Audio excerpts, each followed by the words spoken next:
Amazon's merger and acquisition in the healthcare space, customer-centric digital transformation strategies, and digital transformation in professional services. Those are just a few things we're going to cover in today's episode of Transformation Ground Control. This is Transformation Ground Control, your source for all things business, technology, strategy, and change. If you're growing your business, leading change within your organization, or undertaking any sort of operational or technology change initiative, this podcast is for you. This show covers what you need to know about digital transformation, organizational change, operational improvement, and business growth. 5, 4, 3, 2, 1. And now, here's your host, Eric Kimberling.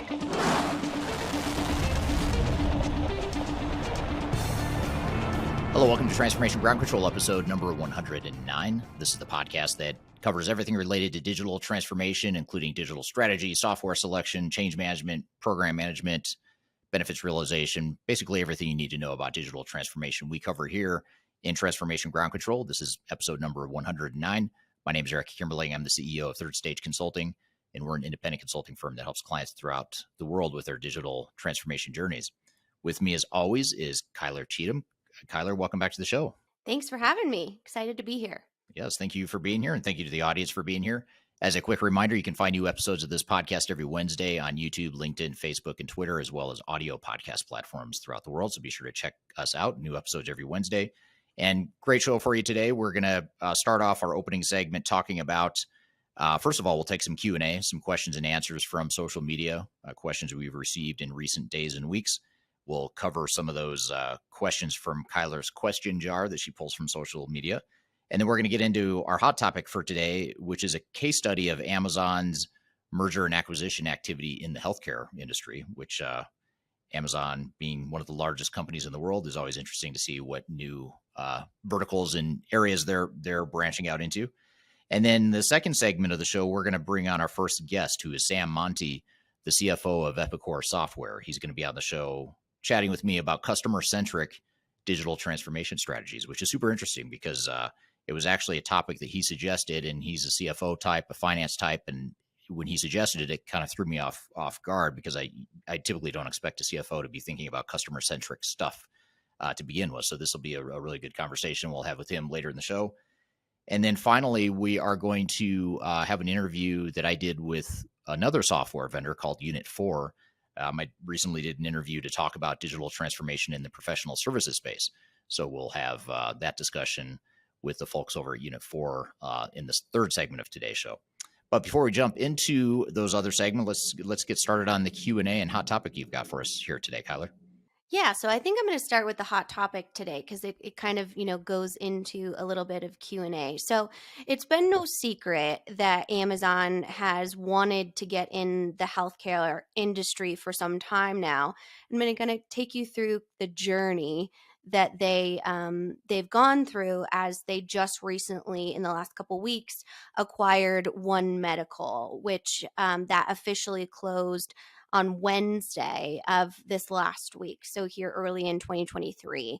It's one of the latest series of moves to really solidify them in the healthcare industry. That acquisition, just for your reference, was $4 billion. So a pretty big one there. Wow.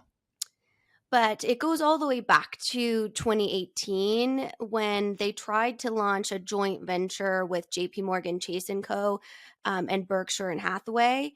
And Haven, it was called, was basically trying to lower the cost collectively and create some bargaining power to negotiate prices with providers. It didn't really work. It was a pretty big failure at the time, but kind of, again, showcasing the interest to move into that industry. And then in 2019, they launched what was called Amazon Care. And it was a virtual health clinic for employers enrolled in Amazon health insurance plans. And obviously that kind of skyrocketed when we went into the pandemic, where virtual healthcare became a main method of treatment and communication with providers. But again, it really didn't take off. until they were able to establish more of the relationships with providers and insurance networks. Hmm. And then also in 2018, they acquired the online pharmacy, which is PillPack, for $753 million. And it actually offers drug discounts to Prime members through its acquisition, but it would fundamentally now serve as their main piece of their pharmacy services, which I didn't even know they had pharmacy services, but they do apparently now in 45 states and limited here in the United States. Interesting. I didn't know that Yeah. either. Yeah. So this is kind of an interesting story, which is why I wanted to bring it to my favorite podcast here. So in 2022, Amazon launched the health offering Amazon Clinic in 32 states. And that is a third-party telehealth provider for non-urgent health conditions. And they're able to be kind of a virtual storefront for pharmacy providers as well. And then lastly, we see the One Medical, which is obviously the largest acquisition in kind of their portfolio or umbrella that they're trying to build and establish in the healthcare industry. And so this deal specifically drew interest from federal regulators, and it took them a long time to close on it, and they were able to finalize it just because of merger and acquisition laws here in the United States. They also have, and this is really the interesting part for all of you data lovers out there, is AWS. I don't know if you know this, Eric, but this surprised me, and maybe it won't to you, but AWS holds 24% of the global healthcare cloud market. Did you know that? I had no idea. I Yeah. suppose it shouldn't surprise me, but it I know. sort of does. So what their goal is to enable a large scale analysis and kind of collaborative approach for organizations trying to utilize in-person and telehealth and pharmacy care all in one place while kind of creating a healthcare cloud. So they haven't been specific on exactly what they're going to do with all of these assets, but many people have the assumption that they're going to create some sort of huge relationship that's going to revolutionize the healthcare industry and bring it more into a digital environment, even more so than we've seen it kind of been forced into. For example, the strong relationships One Medical has existing with healthcare systems is really the true value of that, what they weren't able to achieve with Haven in 2018. So that's kind of the story of the digitization of healthcare with one of obviously a global cloud provider, and then also obviously the retail front of it as well. So wanted to see kind of just your take on that, your reaction to it, and then maybe what you might see they're able to do with all of those healthcare assets, both in person, because Medical One, I should mention, has in-person clinics as well. That's part of the acquisition, is the actual real estate. And then obviously the PillPack pharmacy opportunities and Amazon pharmacy too. So lots of movement to kind of disrupt the healthcare industry in that case study. Yeah, for sure. And it shouldn't be surprising that Amazon is pushing so aggressively into healthcare, given that they started off as a bookstore retailer back in the 90s or whenever it was. I guess it was the 90s. Seems like longer than that, but it was. I know it does. But whatever, it was a long time ago. But they started off just selling books and then CDs, and now they sell just about everything. I didn't know about all this healthcare stuff. I didn't know you could get prescriptions online, but it seems to be a natural extension. What also strikes me is that you talk about a $4 billion or a $800 million acquisition, and I feel like Amazon is one of the few companies in the world where it's sort of like chump change or just money they can play with, in terms of these acquisitions. But that's fascinating. And I also find it fascinating too that the AWS piece of it, the Amazon Web Services in the cloud, that them hosting 24% of the healthcare of the market. global healthcare network. Yeah, which is, I think, a lot. That's a ton, especially looking yeah. at the global market. I was thinking you meant just in North America or, sort of where they're based. But if you're talking worldwide, that's even more impressive. So I think it's just, there's a lot of things that come to mind. One is the scale that Amazon has and the fact that they are likely to transform and disrupt the healthcare industry as they have most industries they've touched. So I think that's super interesting for sure. What about it? Kind of reminds me of these new players in the software vendor field that are kind of these low code, no code systems. They're trying to do things differently. And then looking at like the bigger giants of the healthcare industry being kind of like similar to the Oracle, SAP type of established incumbents. What do you think their reaction will be to kind of this new digital landscape in the healthcare industry that Amazon, being as powerful as it is able to provide? Well, I think, two answers. One would be that anytime there's disruption to an industry like that, it means there's changes. There's typically a strain on existing technologies and or an opportunity to use technology in a new way to leverage that new landscape. And I think that points to or puts the playing field more in favor of upstart or smaller, younger software companies.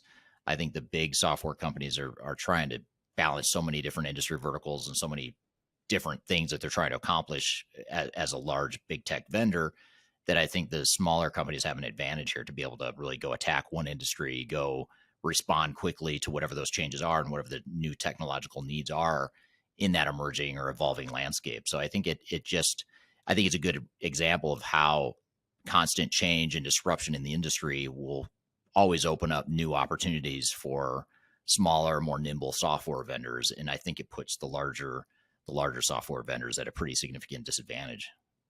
Absolutely. Well, really interesting kind of movement in the healthcare space. I'd love to hear from the audience. What are some other industries that you've seen extreme disruption from a digital transformation standpoint in the last couple of years? I think we can get some really good conversations going about that. And so I guess I should ask you first, Eric, what's the number one industry that you think has experienced a digital transformation in the last 2 to 5 years? Wow, I wasn't ready for that. No, not that I'm ever ready for any of the Right. questions you ask me, but Just make it um, up as I go. right. No, I always tend to gravitate to the supply chain related Mhm. industries. So anything that's supply chain intensive, I think that's something that's going through quite a bit of change. Um, I also look at government and the public sector only because, not because they're necessarily moving quickly or changing more quickly than other industries, but more because they're typically lagging behind in some of their technological investments. So I think that's just a space where it's ripe for more digital transformation. But I think, the bigger thing that I look at, and it doesn't fully answer your question, but maybe it gives a framework to better answer the question, is anytime there is disruption to an industry like healthcare and Amazon's foray into healthcare, that disruption is what creates the need for digital transformation, which is why the pandemic created such a demand for digital transformation, because the pandemic created a lot of disruption in terms of how we operate. Cybersecurity became a bigger deal. Hybrid work environments with the work from home movement created new nuances and new needs from a technological perspective. So I think, the higher degree of change in any given industry, the more likely it is that they're going to be going through digital transformation. So I think that points to supply chain intensive businesses. I also think another one that I speculate will be highly disrupted in the coming years will be the energy and utilities industry, largely because when you talk about electrifying cars and moving from traditional fossil fuels to more electric based platforms like vehicles, that's going to put strain on the utility grids throughout the world, which will then put strains on the systems they have to be able to maintain and manage those grids. So I think energy and utilities is another one that could be disrupted. So those are a few that come to mind, but I think the whole world's just being disrupted in a lot of ways right now. So I don't know of any industries that aren't being impacted in some way and aren't being sort of forced into digital transformations in some way. There you go. Absolutely. Well, looking forward to hearing from the audience too. So go ahead and pop those comments in there of what industry you think is going through the highest amount of digital transformation in the last couple of years. But let's get to your question jar. If you're new here and you don't know about Eric's question jar, every week I go onto all of his social media channels: YouTube, TikTok, LinkedIn, Twitter, all of the different channels that we have. And if you tag me at Kyler Cheatham, I can ask your question directly, but I do pull a lot of audience questions, and there was a lot of good dialogue this week. So I actually have a ton in here, so we won't get to all of my questions, but let's go for it. All right. I wonder what it was. I wonder why there were so many questions this week. Well, I think you're about to find out real quick if Okay. you don't already know. I don't already know, so it'll be fun to find out. Yeah, there was one video that produced a lot of dialogue. Ooh, Um, I'm intrigued. So this is actually a question from that video. I was hoping that I'd give you an opportunity to explain it because many of your questions are from this video. So you did a video on your YouTube channel recently. And if you don't know Eric's YouTube channel, it's linked here in the description. You can go watch all of his videos. He is dangerously close to 50,000 subscribers. So definitely hit that subscribe button as well. But this video, you actually had a pretty vulnerable conversation about a digital transformation third stage went through as a company that failed, and that produced a lot of dialogue around that transparency. So this question is, it seems like no matter how trivial, the devil is in the details. How are you supposed to identify these risks before failures happen? So maybe, do you want to give like a quick background on the video beforehand, just so everybody knows what we're talking about, and then they can go watch it? Yeah. So I think it was last week I published a video called "How Our Company's Digital Transformation Failed," and essentially what it wasn't a full scale digital transformation, but it was a back office Microsoft Outlook migration. So we moved from a third party provider. We were having security issues and accessibility issues with that provider. It was great to get us started as a company, but we sort of outgrew their capabilities. So we migrated to another provider. And the whole premise or the whole sort of outcome or the case study here is that I thought it was a back office upgrade. Shame on me. I thought it was something that wouldn't have a huge impact or shouldn't have a huge impact on the end users. And turns out I was wrong. It did have an impact in unforeseen ways. And so even though it's oftentimes as consultants, it's harder to apply your own lessons to yourselves because it's not a client focused thing. So when it's our clients and it's a more complex digital transformation, a lot of these lessons are sort of no brainers. But it was a good reminder to me that even the smallest sorts of change or the smallest sorts of upgrades or migrations, no matter how trivial it may seem, it's a good reminder that there's always challenges and hidden risks there. And that's really the premise of the video. I talk about some of the lessons and takeaways from that, even though it's a fairly small scale or relatively small scale transformation we went through. Just as a side note, another sort of growing pain we're going through as an organization, a third stage, and needing to take another dose of our own medicine, is that we are in need of our own broader digital transformation. This was just an Outlook server sort of migration, but we actually have outgrown most of the systems we use as a company, and we're in the process of in 2023 going through a much broader transformation. So this smaller one that we went through here in early 2023 was good conditioning for us. It was good lessons, a good eye opener, and I think I look forward to the bigger transformation we need to go through, because I think it's sort of gotten us dialed in on what we need to do in terms of taking a dose of our own medicine. So that's sort of the backdrop. And now with all that, I already forgot the question. So did I. No, I'm just joking. It says, it just goes to show, no matter how trivial, the devil's in the details. How can you find these nuances before a project fails? Yeah, I think in a normal transformation, and this is something we do with our clients all the time, is you lay out these scenarios. You lay out what the business processes are going to look like. You test those business processes, and you work through the issues in a test environment. In this case, because it was a migration that couldn't really be tested until we had completed the migration, we were sort of forced to test things in a live environment over a weekend. In a full-blown digital transformation, you're not going to do testing in a weekend. It's going to take weeks, if not months, to go through multiple iterations of testing. But in our case, because it was a back office thing and it was something that couldn't be tested in a test, in a sandbox or test environment, in our case, we had to test it over a weekend. And that's where we ran into a lot of the problems. Fortunately, we had that weekend to work through a lot of them, but there was some fallout, some residual issues, which, by the way, you and I think were probably the most impacted by it. Ironically enough, the CEO and head of marketing for our company were the ones that were most impacted by the transformation, which you and I had some, I wouldn't say we were laughing together, it was more commiserating with our shared issues that we were having for a few days after.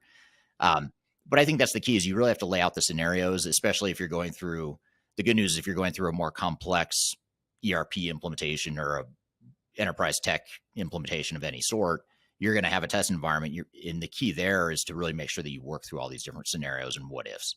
A lot of times organizations say, well, let's just cover 50 or 60 or 70% of our scenarios, and we'll just deal with the other 20 or 30%, after go live. And that's a decision only you can make as an organization. But you just have to recognize that even if you're 95% tested, that 5% you didn't test, that could create some real disruption and some unexpected disruption to your business. So you just want to really think through that. And that's something I didn't think through yet. I didn't really think that there would be issues with Microsoft Teams or calendar invitations that now we're no longer working with the Teams link because we switched hosting providers. But in hindsight, I should have known that. And, a lot of us on the team probably should have known or thought through that. But again, because of what we do, it wasn't client facing. We sort of, glossed over some of those details. So that's probably the biggest thing, is that the identification of scenarios, testing, and knowing that, 80, 90% tested, it may not be enough for you as an organization, especially if there's a customer facing impact as well. And is there a priority list in which maybe for an organization that really needs to focus on X, Y, and Z area of the business? Should there be more testing in that area to ensure that that's a core competency, for example? Yeah. I mean, that's typically what happens, is you focus on the high volume, most common scenarios and things that are obvious that you can't disrupt those things because it's sort of your core, your core business process, or it's customer facing or whatever. What's not always so obvious is, those little exceptions and how disruptive those little exceptions can be. And sometimes they can turn into showstoppers. And we saw a little bit of that on a small micro scale in our company. Fortunately, it was fairly isolated for the most part, not customer facing, didn't affect our, our core operations, but certainly affected our productivity for a few days, and more so than I thought. So I think that's really the key, is to recognize that even the small exceptions could end up becoming bigger deals, especially when the domino effect. One person or one step in the process that's that exception that breaks down could affect and disrupt other parts of the business that have been fully tested. But now you've got a broken process upstream or downstream that's affecting those otherwise smooth processes upstream and downstream. So I think that's the way you really have to think through that. Gotcha. Well, let's get to a few more of these before we transition. Let's do. Oh my goodness. I really just laid this one up. This was the universe just giving me a gift. But what is an example of a core competency? Ooh, that was good. That was a good segue. Yeah. A good unplanned segue. So our core competency would be whatever you're good at as a company that makes you different in terms of helping you win more in the marketplace or provide better service or better products than your competitors or your peers. So for some it really depends on what your strategy is as business. For some organizations, it's providing low cost. It could be that you're a low cost provider, you're super efficient, and you can undercut the competition because you're so efficient. In that case, your digital transformation strategy is going to probably focus on preserving and enhancing that cost advantage, and especially if that's your core competency. For other organizations, for example, a complex engineer to order manufacturer, they manufacture very high-end custom tailored products. They're not competing on price necessarily. They might be competing more on flexibility and being able to provide more options to customers more quickly than the competition can, in which case that becomes a core competency. Your ability to handle that product configuration and respond to customers, that's your core competency. There's a whole host of options, but those are a couple examples of core competencies. But I think you really have to look at what is it that makes you different and allows you to be better than your peers in the industry. Yeah, almost that competitive advantage type of thing. Yeah. All right, let's do one more here. Oh, this is a good one. I've been working on my sticky note forming piece so they don't get stuck to the jar. So it's a transformation, if you will. Is there a certain program to assess change, or is this just done via a spreadsheet in a manual process? That's a good question. There may be tools out there. They may not be widely accepted or widely used, but there may be tools. We tend to focus on the actual gathering information and the analysis of information. So we as a company don't have an automated tool yet, although we're starting to automate more and more of our processes and using technology more and more within our consulting offering. Change management, though, isn't one that has become highly automated, other than the online analytics tool we use to do an organizational assessment to gather information about the culture of the company and some of the potential pitfalls of change for any given organization. So we do have a tool that captures that information from large samples of employees throughout the organization. So I shouldn't say there is no technology, but that's more of a data capture tool. And then the analysis, the brain power behind it is something that we do manually, and then we benchmark it to other clients or compare it to the results, the quantitative result of other clients to get sort of a benchmark. So I'm probably understating the use of technology here as I'm talking through it, but there is some use of technology. But I think that the key there is really knowing what to look for, especially in change management. It's such a qualitative thing that we try to turn it into a quantitative, more of a scientist or a science-based approach versus just art. But you really do have to have both science and art when you're analyzing that. Very good. Well, again, if you have a question for Eric, you can put it on his social media, and make sure to tag me if you definitely want to be in next week's episode. But either way, I always pull those to make sure that we address your questions there. So thank you so much for all the great engagement. You really do make the show. If you do have any more questions in this Q&A session, pop them in the comments, and we'll come back in and answer them on our live stream as well. Yeah. Love the questions. That's probably my favorite part of the show now that we've introduced this Q&A thing. So we'd love to get the audience involved. And certainly even if you just drop it in the chat right here, wherever you're watching or listening to this podcast, if you drop it there, we'll see it there as well if you want us to cover one of your questions in an upcoming episode. So thank you in advance for that. All right. So we're going to shift gears. We're going to take a quick break. When we come back, we're going to have our first guest on the show. His name is Sam Monti. He's the CFO of a company called Epicor Software. He's going to be on the show talking about customer-centric digital transformation strategies. So we'll have Sam on the show in just a moment, but first we'll take a quick break. You're listening to Transformation Ground Control.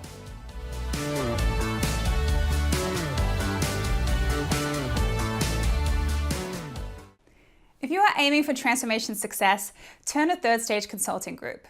Third Stage's independent and technology-agnostic consulting team helps clients define their digital strategies, define their roadmaps, and manage their transformations. With offices in the US, Europe, and Australia, our team helps the world's most forward-thinking organizations through their transformation pitfalls and risks. If you are embarking on a digital transformation or business change initiative, contact Third Stage Consulting to see how we can help you reach the third stage of transformation success. Learn more about us and download independent reports, videos, and other best practices at thirdstage-consulting.com.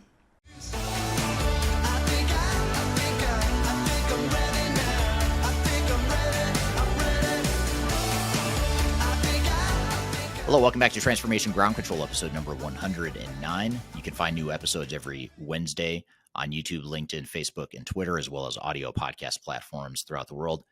Every week, we cover topics related to digital transformation, including digital strategy, software selection, program management, change management, and a bunch of other stuff related to digital transformation, including our next topic, which is a first-time topic for us on this podcast. We have yet to cover this whole concept of customer-centric digital transformation strategies. And this is a really interesting topic that was not my idea. It was actually our guest's idea. It was his suggestion, and I love the idea, and I'm glad we're going to talk about it. But we haven't talked about customer centricity on this show. And I think a lot of times one of the risks with digital transformations is you get so caught up in the back office internal side of things.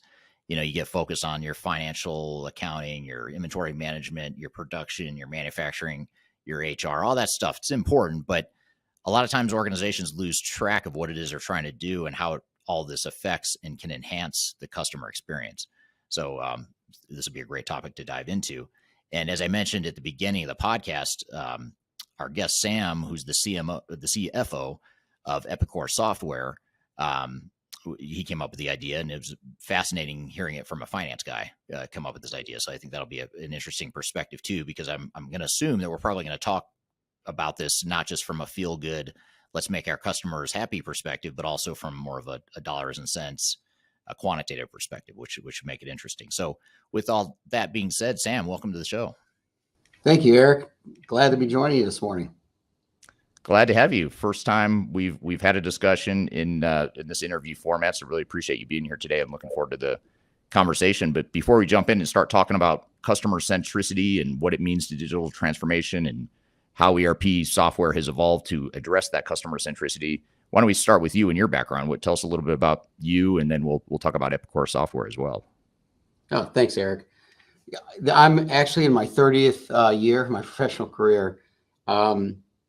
Undergraduate in accounting, graduate degree in finance.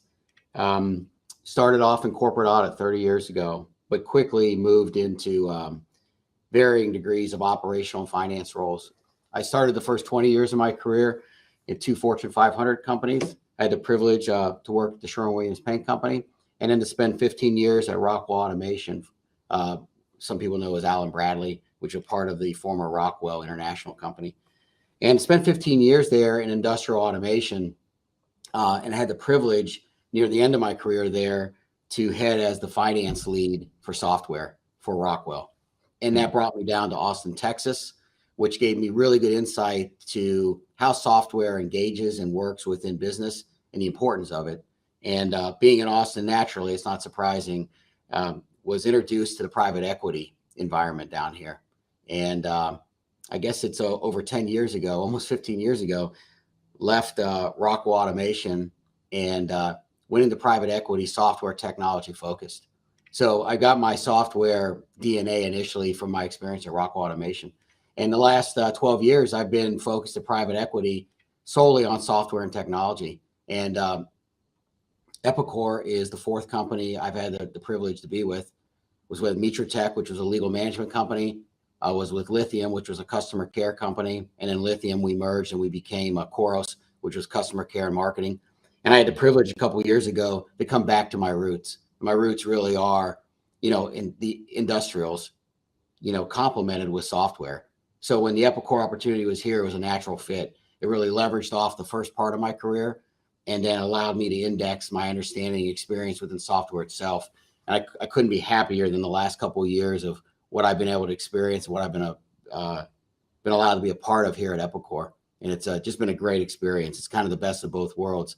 I'm a real big believer in the make, move, and sell economy, production, right, distribution, and selling. But I'm as big a believer in critical software that allows that to succeed. So that's kind of a little bio of who I am and where I came from.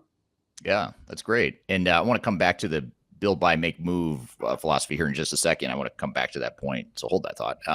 But I guess just real quickly before I go there, how did you alluded to this a little bit, but how was that transition going from being in industry, even though it was tech related and you're on sort of the technology side of industry, but now you're full on working for a software company now and have been for several years. But how was that transition and how did you make that transition from industry into working for a tech company? Was it pretty natural or how was it different?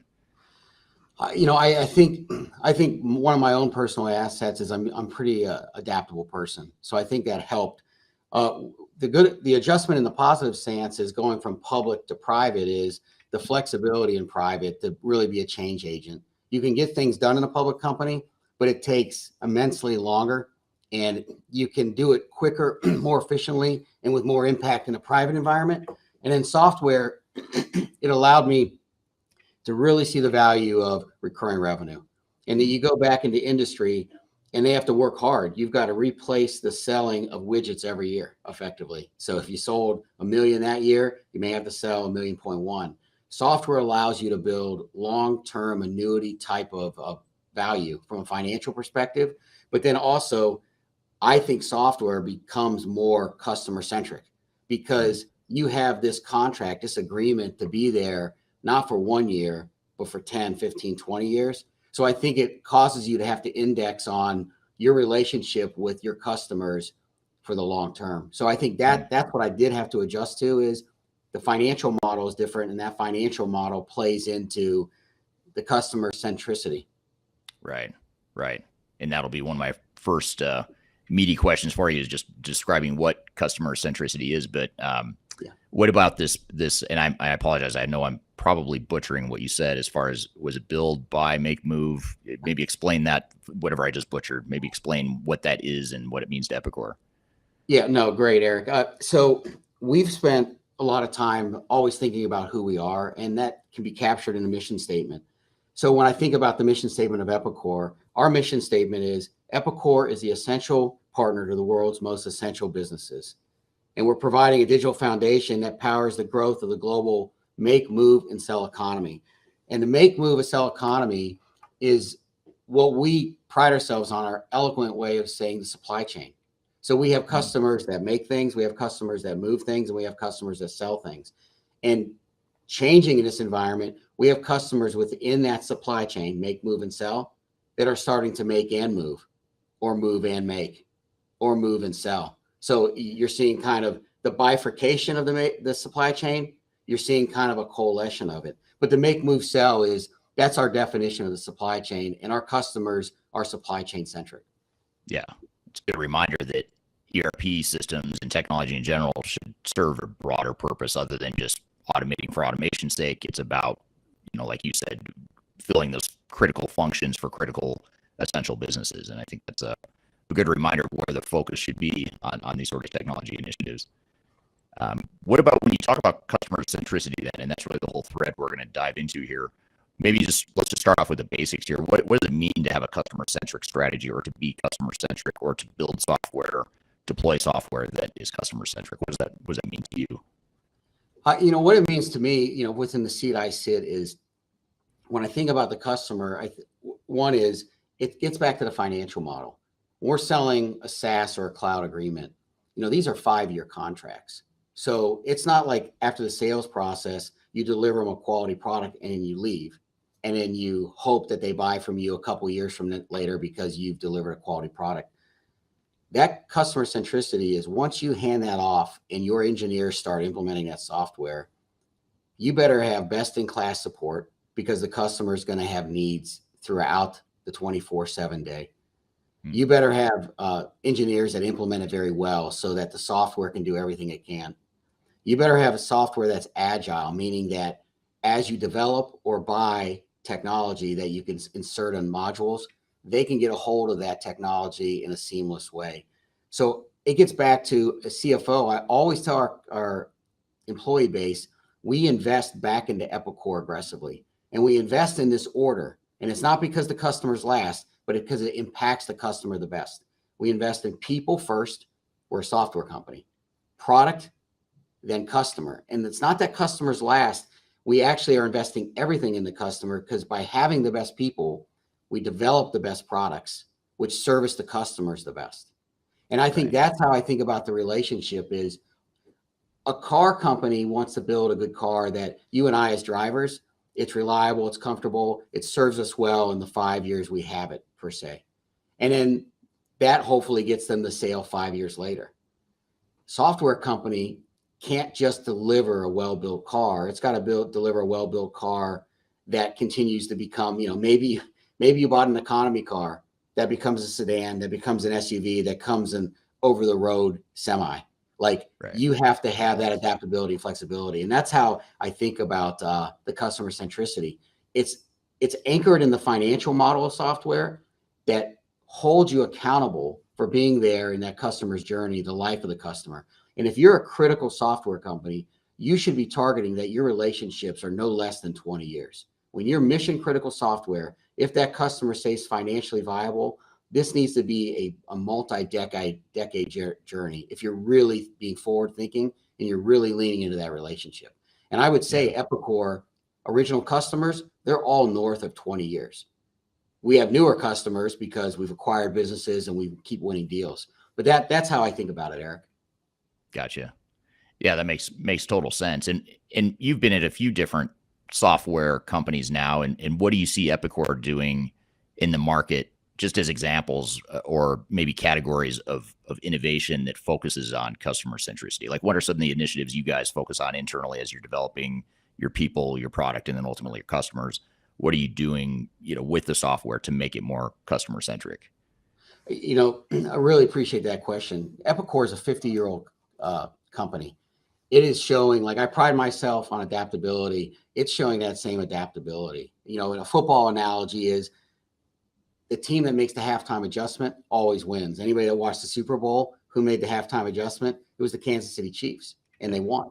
I've seen at Epicor that adaptability. If you go back 4 or 5 years, Epicor made the commitment that they are going to be a cloud-based company. And a lot of companies will say that, and it's a lot of marketing language put out. Epicor leaned in over $800 million of investment in the last 4 or 5 years to actually take its great on-prem products and make them cloud ready. And our customers are seeing that now, because if you see our migration to cloud, the rate that we're actually growing our cloud bookings reinforces that, one, from a technology perspective, we made that commitment and upheld to it. From the people perspective is we are committed to, whether it's benefits, whether it's career opportunities, whether how we recruit in a very diverse environment, meaning that we throw out a wide net to make sure we get the people with the highest aptitude and attitude. And the fact that we are a true global company. We leverage off of the best talent that we can find globally. So I would say what I've seen at Epicor that I think is unique to a lot of companies is they make the halftime adjustment. They invested in cloud. That cloud investment is taking hold, but we're not stopping there. Now we start thinking about, what is data? What is predictive analytics? How can we continue to grow the original ERP story to a point that becomes more of a proactive asset for our customers, so that they can really be predictive in the market, reduce costs, be as efficient as possible, and can expand? We can scale with them. They can scale as large as they want to be, and we can scale with them. So I would say that's what I've seen as I've read the history and I've watched what's happened here the last 2 years. And then I see the financial results. The financial results are the scoreboard. And what's the old statement? The scoreboard doesn't lie. And our scoreboard's not lying. The customers are rewarding us, financially, because we've held to our commitments. But we're showing that adaptability. And that's not easy, especially when you get the companies as old as we are. You can kind of get grounded and rooted into behaviors that maybe don't age that well. And I don't think Epicor is doing that. Yeah, which would be easy to do if you think about it, because you've been around for so long and you've acquired all these different companies, legacy companies that have been around for a while. So that's kudos to you guys in the leadership team for taking it that direction. We're here with Sam Monti from Epicor Software talking about customer-centric digital transformation strategies. We've got a lot more to cover in this conversation, but first we're going to take a quick break. You're listening into Transformation Ground Control.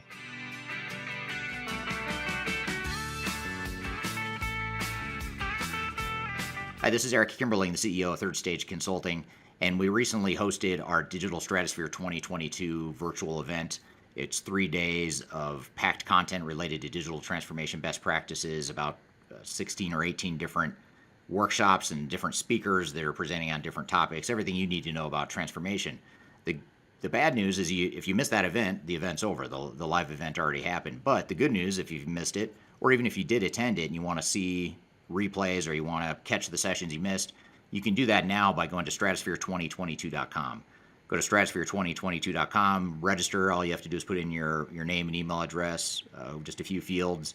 You get immediate access to all the recordings, and the recordings cover everything from digital strategy, software selection, organizational change, process improvement, architecture, data migration, cloud, trends in the industry, how to avoid failure, some of the legal aspects to think about, contractual aspects to think about as it relates to your transformation. All that is stuff that you'll get by registering for Stratosphere 2022 replay. And again, go to stratosphere2022.com and you can listen to all the replays of all the workshops that you might have missed at the event. So hope you check it out, and thanks for listening. We'll see you soon.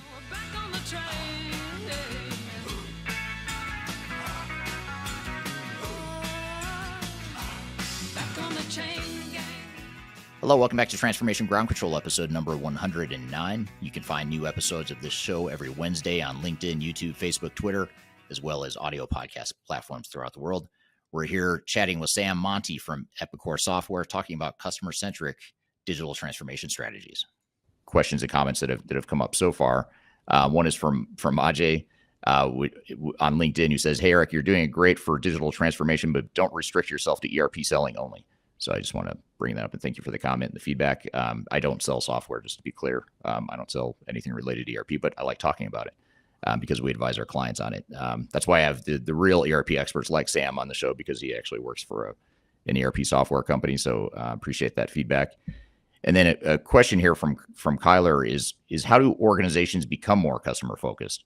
I assume that's an investment in a culture shift. And I guess maybe we could take it from the perspective of not only maybe what you're doing at Epicor to become more customer centric, but maybe how you see your customers becoming more customer centric, and how do you get them to focus on that customer centricity versus I'm just going to automate my back office functions just because I need to. You know, how do you make that shift in thinking? Yeah, it's a good question, and there's a lot of avenues of how you make it successful. Like within the organization itself, I think the question tapped onto, you have to have a cultural change, meaning that you have to have leaders that really become evangelists of how you're thinking about the company, meaning that starts with transparency at the employee level. And we're very transparent about here's who we are, here's where we came from, here's where we're going. And to get there, this is how we're investing and what we expect out of the employees and the kind of talent we're bringing into the company, because we have this talent already. We need this talent to make sure that we're, quote unquote, Epicor 2.0. So I think you start first with leadership within the company about transparency is game number one. This is where we're going. You communicate the entire employee staff. This is our strategy and why we're doing it. And then you execute to it, meaning that what you expect out of the employees, you hold to that and you reward it. You reward the behavior. So I think you change the cultural stance with a sense of transparency. And then that has all avenues, and people rally around that when they know that they're being communicated to in a transparent, honest manner. And it doesn't mean you're not going to make mistakes, but you own them and you move on from them. People rally to that. They want it to succeed. The other thing internally too is it's very hard, but try to streamline targets to a simplistic manner. Try to find North Stars. Don't have 10 objectives. Don't have more than 3. Try to find one. Like internally, we have one internal financial North Star here that the whole company understands and can rally to. And I think that's how you have to think about everything. Boil it down to an achievable target. Define success and make that success achievable, but with effort. So I would do that internally. Then externally, the customer journey is important too, is you have got to be out there with the customers, whether it's shows that you have, engagements that you have with the executives. You've got to tell them where you're going and why you're going there. And you have to get them to believe in it, but they have to be a partner in it too. Epicor, because I want to get back to something else that first statement said before the question. Epicor is 50 years old. We have customers that are invested in us as much as we're invested in them, and that they understand what our system is. You've got to give them a seat at the table, because sometimes they know the product better than you do. So you have to give them a seat at the table of, hey, we are going to cloud for these reasons, and this is why it helps you. And what does your product do now? What does your product do now that's critical? That is a showstopper that has to happen in cloud. That's an example. So I think to make that transformation, it's both internal and external. Culturally, you better have the right tone. You better be transparent and honest. Outside, it's the same thing. You better be transparent with your customers, and you better bring them along within the ride. You not dictate to them, bring them along in the ride. And you need to have patience with it too. Cloud's an example. We do not force anybody onto cloud. We have not sunsetted products that aren't cloud to force them into that. We are with our customers. And when it's ready for them financially or ready for them culturally, then we're ready to provide them the cloud experience. So I would say, how do you make it work? You go beyond the traditional ERP, which gets back to that first statement, Eric. Right. Yes, we have grown up as an ERP company, very focused in critical verticals. And we have more vertical expertise than anybody within supply chain. We are not running from what ERP is, but like that statement said, we are not our grandparents' ERP. Meaning that we are built off of the DNA of ERP, and we'll never run away from that because of the mission critical sense of it.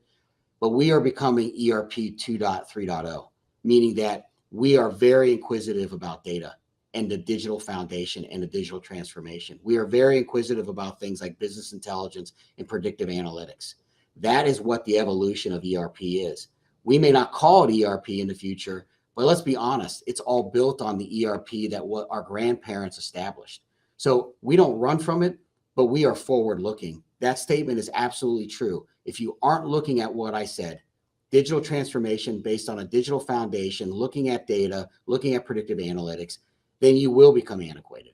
So I wanted to make sure I got back to that statement. We are focused on selling more than what the audience said was just ERP. Yeah, great point. And there's so much in what you just said that is worth emphasizing. I mean, you mentioned leadership and how there has to be a clear vision and direction for a transformation. And I think that's where a lot of companies have their first big misstep in an ERP project or a digital transformation is they don't have that clear vision, that North Star that you mentioned. This is what we're trying to accomplish. This is that future state we're trying to get to, rather than just sort of relegating or delegating the project to a project team to say, just go automate our back office systems because we have to replace it. The product's being sunset, so now we need to replace it. So just go replace it. That's not enough of a North Star to say this is our intent and this is what's going to guide us throughout the whole project. And you mentioned that customer journey being that potential North Star of, using that as a way to really look at how are we servicing our customers today? What are our strengths that we want to preserve? And then what can we be doing better to provide a better customer journey? And then ultimately, how can we use technology to help us get there? And I think that piece right there gets missed a lot by more organizations than I would like to admit. What are your thoughts there? Do you see companies that struggle with that, or is it hard for you guys as a software seller to convince companies that you need to do that and you need to take advantage of some of these new technologies and new potential ways of doing business? We're not having as much trouble maybe as some do, is because we have fostered these relationships. We have customers that they know their sales rep and their support rep for a decade plus. So they trust what they're saying, but it anchors back into internally what we've touched on. It's very hard. Companies and individuals get very uncomfortable with transparency. And I go back to something, some people on this live stream may understand it or not.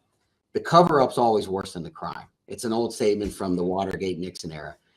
And what companies need to understand is transparency may feel uncomfortable at first, but once you start executing to it culturally, internally, and then with the customers, it actually becomes your greatest asset, because people are very forgiving people.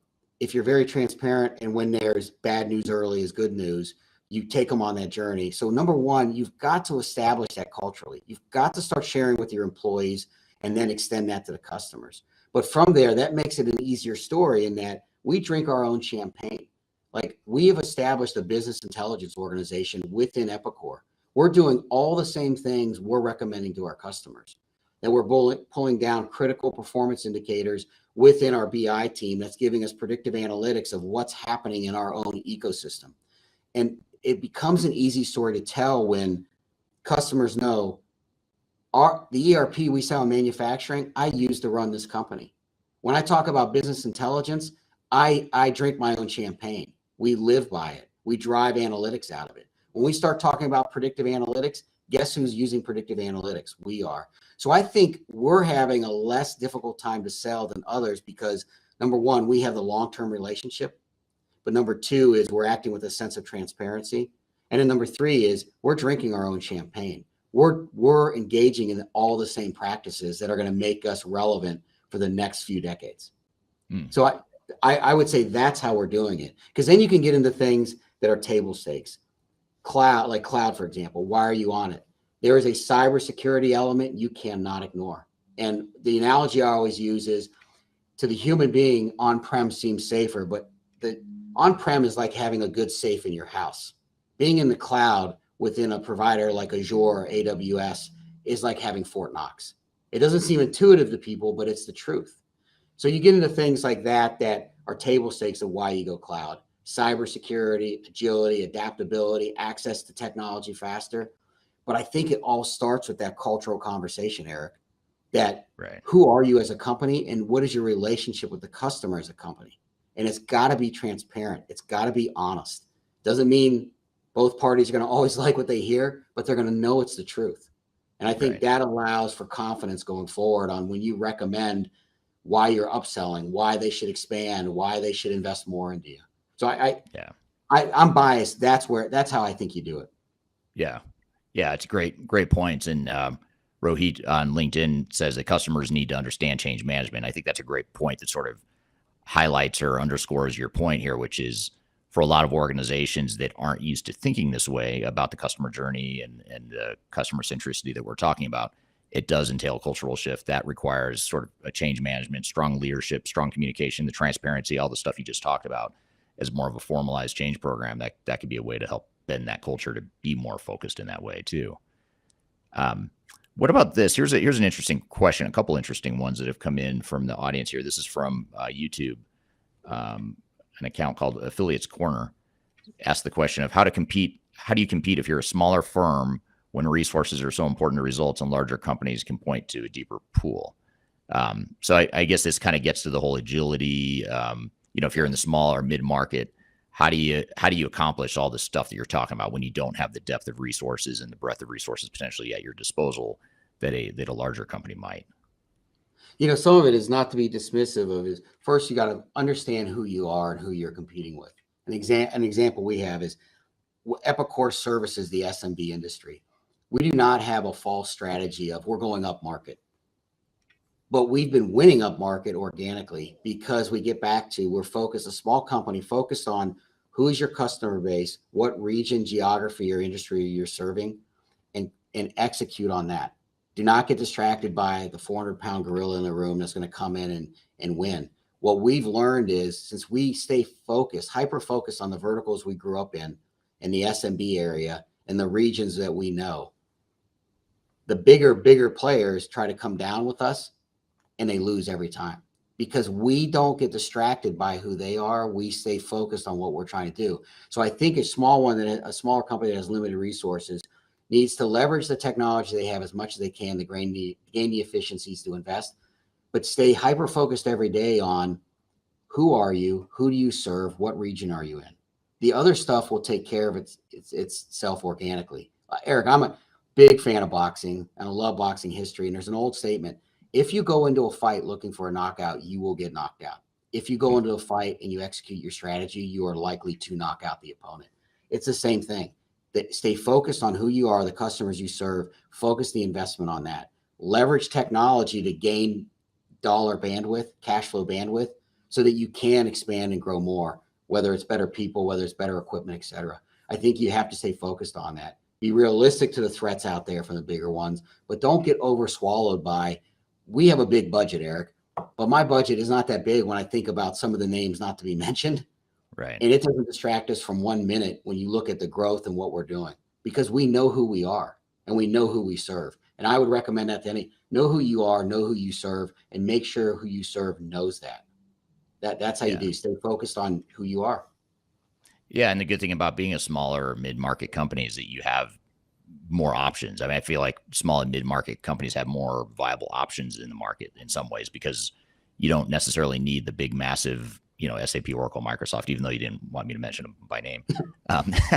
But you don't necessarily need them. You can go find a targeted solution like in one of the Epicor products that focuses on a certain vertical or a certain function. And there's others out there too. There's a lot of kind of mid-tier solutions that can do that. So I think that's a really good point. Eric, you leveraged off too is I love our customer base in SMB. I'm biased about it. I love history. I love how things work. SMB is 80% of the economy. Yeah. Whatever free trade country you go to. Like it's not the big names we all think of. They're less than 20% of the US economy, North America, Europe, et cetera. The SMB is where the real working man and woman is. It's who's actually moving the economy. And that's why we were serving the essential businesses. And for example, during COVID, none of our customers shut down. They were considered essential because they actually were moving the goods that allowed all of us to adapt to whatever regulations there were. And that's why I'm very biased in it. It gets back to that first question. I'm proud that we serve SMB. I think that's where smart money is. And I think that's where smart business is. Yeah. Yeah, absolutely. Now, here's sort of a trend-based question from Ryan on LinkedIn, and I love this question. I'm going to have to hide it to read the whole thing, but I'll start it here. Ryan on LinkedIn says, speaking of the future, AI has been all over the news lately with programs like Chat, GPT, and likewise. How do you see ERP systems evolving in a future that may require less human power from your customers and potentially more AI automations? And he goes on to say, and you can't see it on the screen here, or have I been watching too much Terminator? So I know, right, Ryan? It all starts reflecting the first two Terminators, the real ones. Right. Here's how we think about it. AI, to say AI, machine learning is not relevant, of course it's relevant. Here's how we're adapting it within ERP. It's starting with the data, and it's why we're inquisitive in business intelligence. And we personally are sitting on Mount Everest of data. So I think how AI will impact ERP and machine learning will be who monetizes the immense amount of data the best.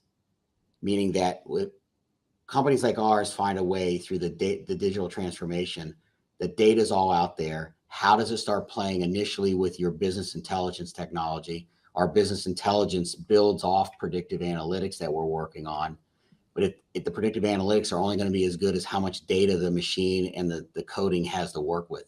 So I think ERP is going to get influenced by AI, ML, whatever the flavor of the month is of the technology, by who manages the data the best and allows the customer to see the efficiencies they gain from that. And that's how I think ERP is going to transform. Effectively, we have a business intelligence tool. When it starts pulling from a repository of terabytes of data, what can that distribution center in Columbus, Ohio predict using all that data on the flow of goods? What can U.S. Lumber predict on how much lumber it wants to produce and push out there? What can a steel manufacturer do? That's how I think ERP is really going to leverage off technology. And that's why we're built off ERP, but ERP 2.0, 3.0 is going to have that predictive analytics aspect, I think, which is going to leverage off AI, machine learning. But it's only going to be relevant if there's a wealth of data to pull from. Because you could have the greatest code ever, but if it's pulling from a repository of no data, what does that code actually do? Right. That's how this CFO sees it. Right. No, it's a great point. We're here with Sam Monti from Epicor Software talking about customer-centric digital transformation strategies. We've got a lot more to cover in this conversation, but first we're going to take a quick break. You're listening into Transformation Ground Control.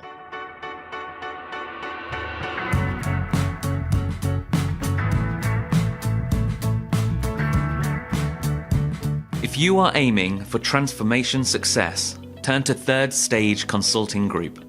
Third Stage's independent and technology-agnostic consulting team helps clients define their digital strategies, define their roadmaps, and manage their transformations. With offices in the US, Europe, and Australia, our team helps the world's most forward-thinking organizations through their transformation pitfalls and risks. If you are embarking on a digital transformation or business change initiative, contact Third Stage Consulting to see how we can help you reach the third stage of transformation success. Learn more about us and download independent reports, videos, and other best practices at thirdstageconsulting.com.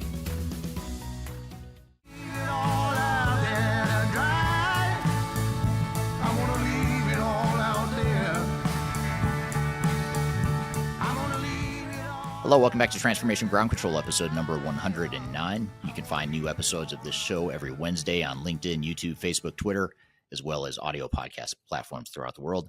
We're here chatting with Sam Monti from Epicor Software, talking about customer-centric digital transformation strategies. And then this is sort of building back on the previous thread about the small and mid-sized market. And I'll flip this into a question. It's a comment from Mohammed on LinkedIn. And he says, our organization is going through digital transformation from legacy system to Infor M3.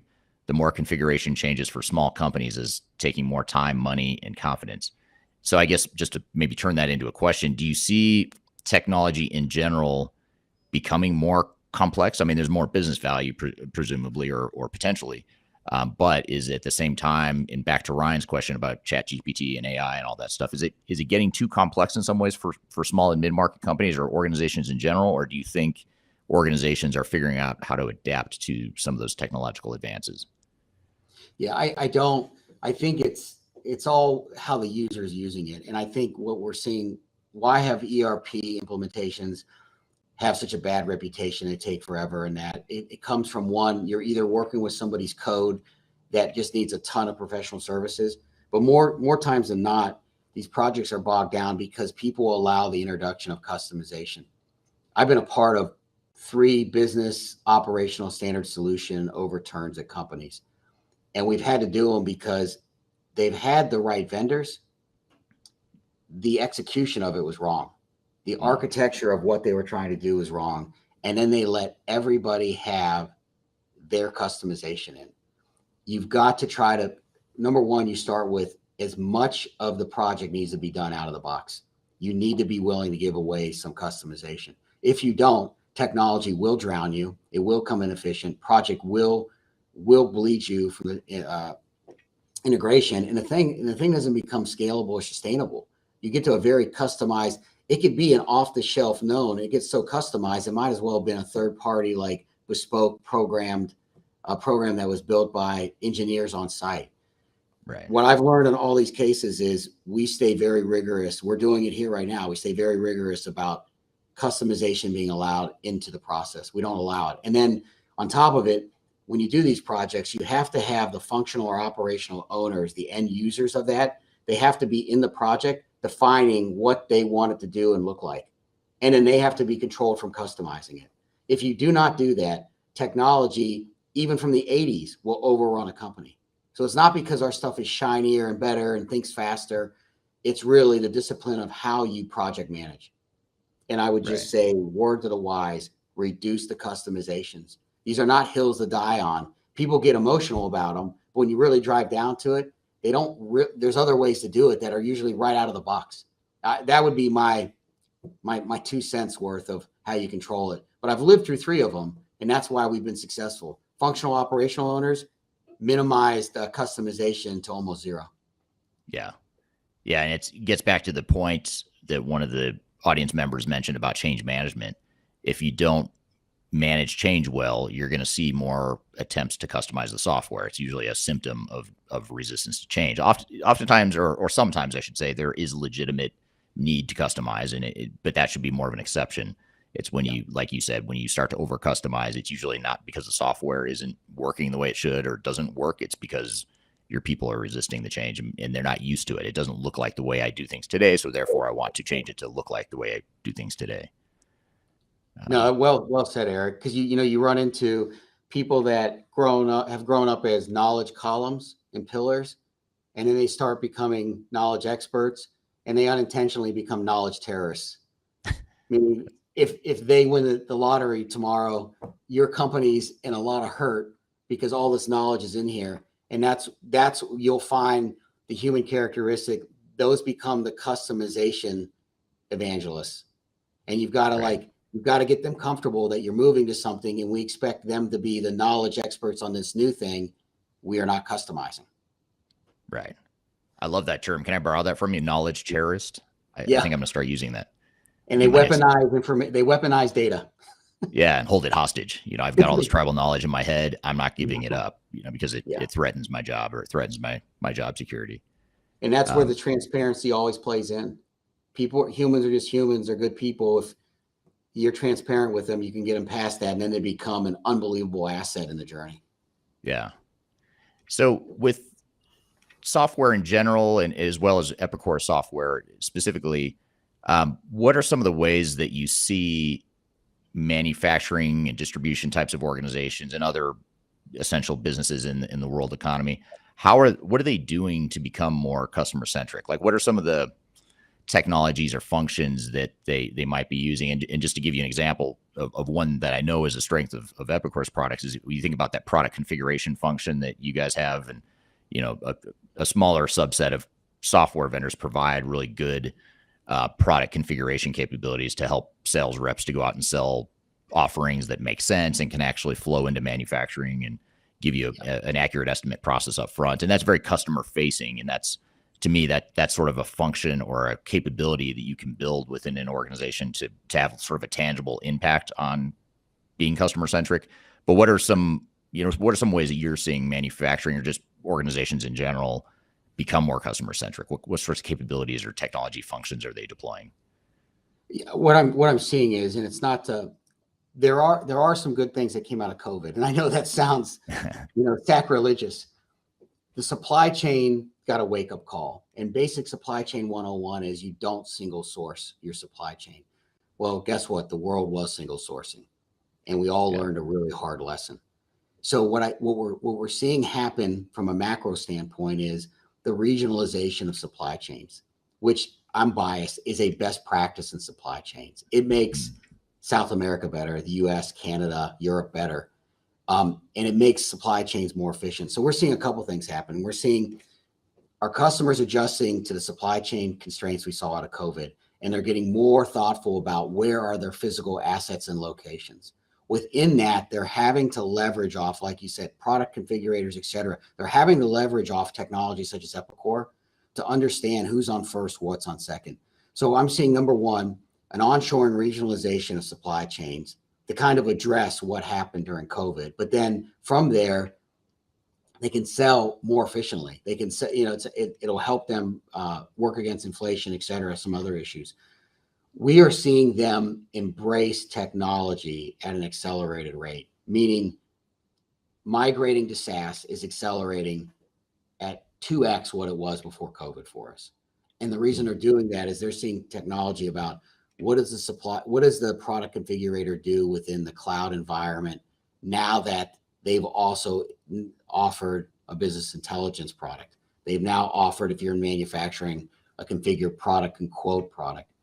We're seeing the customers embrace technology a lot quicker. And I think a lot of it comes out of what we learned in COVID. They're being forced into regionalization. And it's not just business as you do lately, but we are getting a lot of questions. For example, we acquired Grow, and it's our future of business intelligence. We're getting a lot of questions. When is it going to be ready? So like we're launching an integrated version into our distribution product, and right after that into our kinetic manufacturing product. To show you that my thesis is right about the regionalization and the embrace of technology, they are knocking down our door about when can I have screens up in my factory or distribution center that put out of the box business intelligence cards from your product that allow me to move or make goods faster. So what I'm seeing is even when the economy gets softer, we haven't seen a slowdown in pipeline because customers are working through backlog. They're also transforming who they are from a geographic landscape, and they're also using this time to introduce new technology.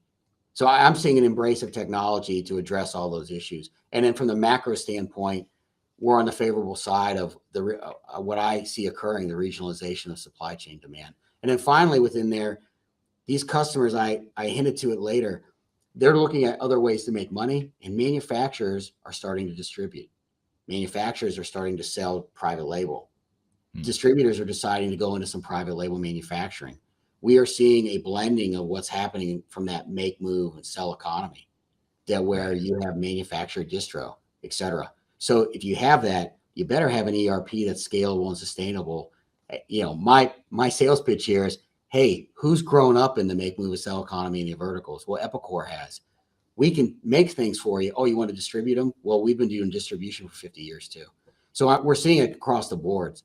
Management's getting very adept at adjusting to what's happened in the environment, and they're not turning around. Just because things have calmed down, I think people have learned their lesson. They're never going back to it.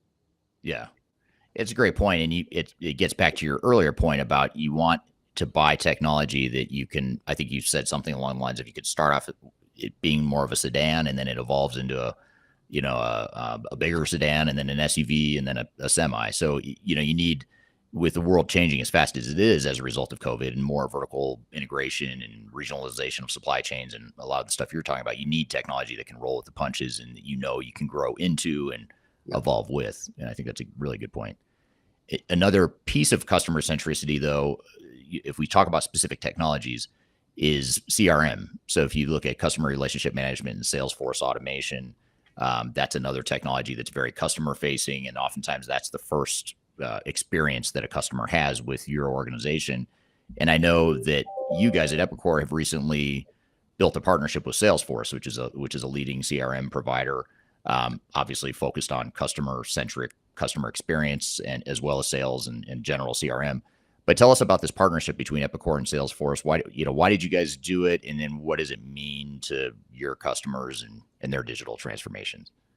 No, absolutely. Salesforce, my perspective, phenomenal partner in the sales process. And the reason I say that is, second to none, there is only one CRM product. In my mind, in my world, there's only one, and it's Salesforce. And the reason I say that is, and I'm really sensitive about it with an SMB, because you get into SMB, and if a customer, not all customers require a CRM, but most do.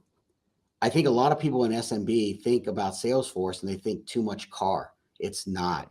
That Salesforce as a product, I start with why we have the relationship, scales up and down, very agile. It can do for small what it does for enterprise. It's just you're buying a different car. So it does flex up and down. We wouldn't be on the journey with them if we thought it was going to hurt our customers in the SMB. It will help them. We use Salesforce as a CRM, and quite honestly, we're re-implementing it now as part of what I was telling you about how do you implement products. The reason it's critical and the reason they're important, we get around the data. And you talk about CRM being done right. You talk about a data repository that we want any of our customers to have. You now know where all your customers are, who they are, what's up for renewal, what are their pain pressures, what's their customer rating. So I see Salesforce as a very valuable partner in this journey because it does scale, like I said. But when you get into the technology aspect of it, when you implement Salesforce correctly, just like when you implement us correctly, you have a tool that is a game changer.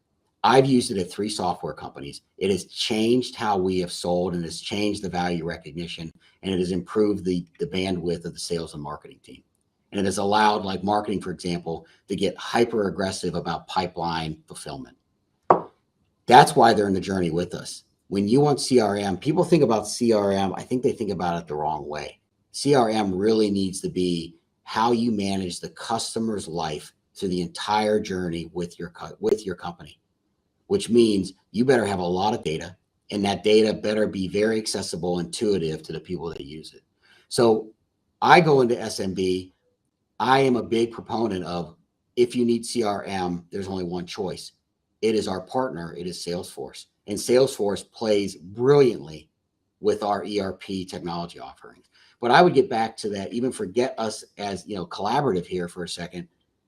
You need it because you need to manage the customer relationship journey of all your customers, just like you need to manage the data relationship of all your production, distribution, and selling. You can't do that if you don't have a world-class CRM product. Salesforce is the world-class CRM product. It'll make your salespeople better. It'll make your business development reps better.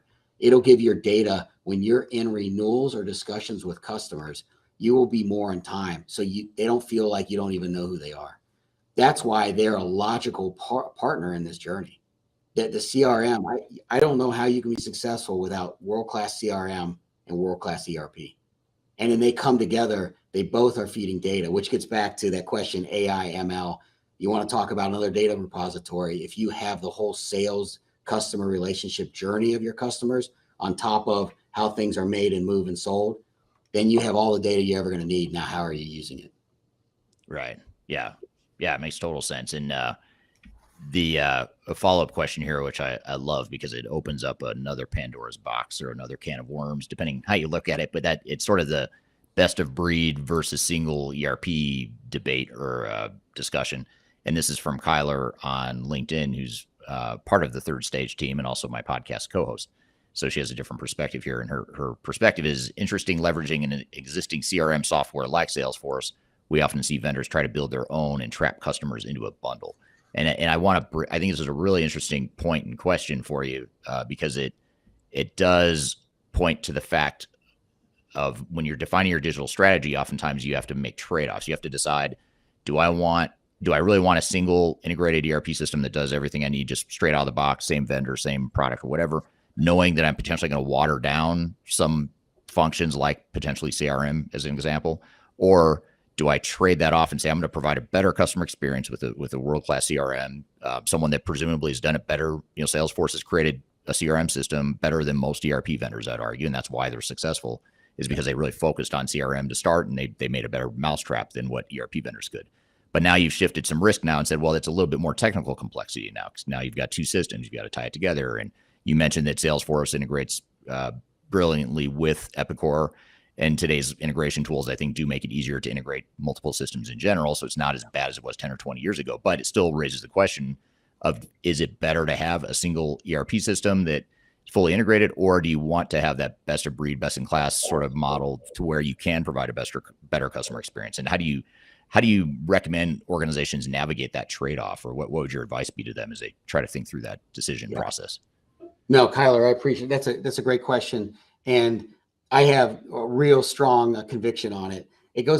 My father was an Air Force officer for 30 years, and I love planes and I grew up around them. And the one thing you learn is just go look at when the US government tried to build one plane that did everything, and look at what that plane was. Like, it's a disaster, right? And I look at ERP the same way. When somebody tells you you can do everything, it's a fool's errand. It gets back to that question of small to large. Know who you are. We are best in breed provider of ERP with the digital foundation. And knowing that is, when I was at Rockwell, they went through a massive ERP implementation, and it took longer than it should have, and it cost 3 times more than it should have. And when they were done, they had a real strict rule. Nothing is to be used for everything except the ERP provider. So if you need CRM or if you need professional services, I was down in the software division. We weren't doing that. We were, for example, our professional services, we were using OpenAir, and our CRM, we were using Salesforce. The rest of the company started seeing like our CRM system, and the sales team started screaming, why don't I have that? And Rockwell learned a lesson.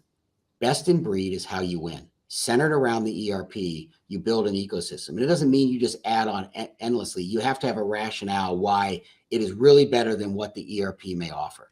If you build best in breed around ERP, you are maximizing the efficiency of the organization. And we know who we are. There's a lot of functionality. You should stay with Epicor. Best in breed for a CRM system, for the scale of what our customers are looking for, it is Salesforce. It's not us. We know who we are. We're the software that is running the company, but I'm not the software that's going to manage the customer relationship our customer has with their customers optimally. It's best in breed is, instead of trying to build the plane that does everything, you build the best air superiority fighter, or you build the best bomber. You don't build this plane does everything bad. Right. Or I think it's in that analogy, in that we integrate well with best in breed, but don't be fooled by us. We are best in breed in the things that are critical to running the company, whether you're a manufacturer, distributor, or seller. Right. And it gets back to what you said before about customization, and what we were talking about, how when you customize, there might be some customization that's critical, and there might be some customization that's more of a symptom of resistance to change.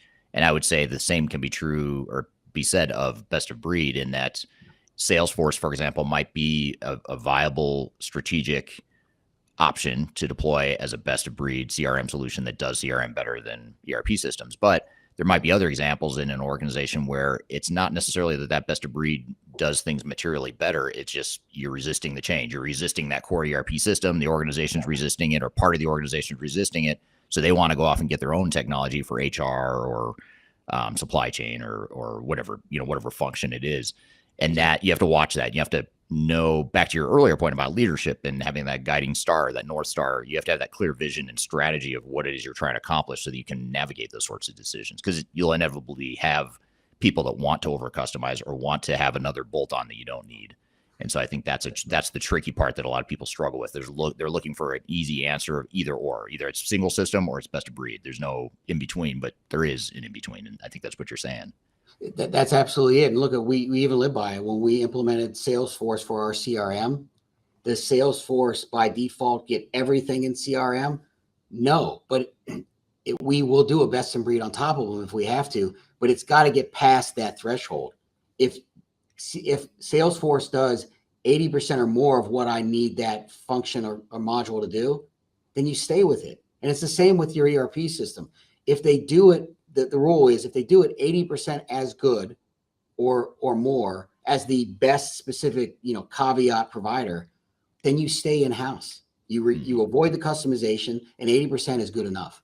But to get best in breed, some of those things, is there another CRM product that does Salesforce at 80% as good in most situations? No. Right. And like I said, is there somebody that does ERP 80% as good as us or better? No. And that's why you go with the best in breed. But my view of the ecosystem, the old Steve Jobs view, is the sun of the universe is your ERP. And then around that are the planets. And you do the best in breed around that. And some of those best in breeds will actually be stuff that your ERP company does own or did create. And then other planets are going to be inorganic. They're going to be other best in breed practices. And that, I kind of look at it like that, from like an ecosystem. Start with the ERP, go best in breed, but like you said, be disciplined. If they're just doing it because they have a non-defensible customization, then you don't do it. Right. Right. And that's where the business case comes into, if you're going to invest a little bit extra for best of breed, is it delivering enough business value to justify that added cost, that added risk, the added complexity of having a bolt on? So I think I think there's too much hyperbole in the market today to where you have people that they've dug in their heels on a certain position, that single ERP system is good or single ERP system is bad. It's either good or bad. It's sort of like we have to pick a side, and they don't recognize that gray area and then it becomes very difficult to navigate that if you don't have that guiding star that you were talking about earlier. And that's exactly what happened at Rockwell. But then once you have the largest portion of the sales team seeing what the sales individuals in my business could do, was they were using Salesforce, and the rest of the company was using SAP CRM. And it was right. They were wasting sales cycles. They didn't have data. They couldn't get things done. They couldn't enter stuff properly.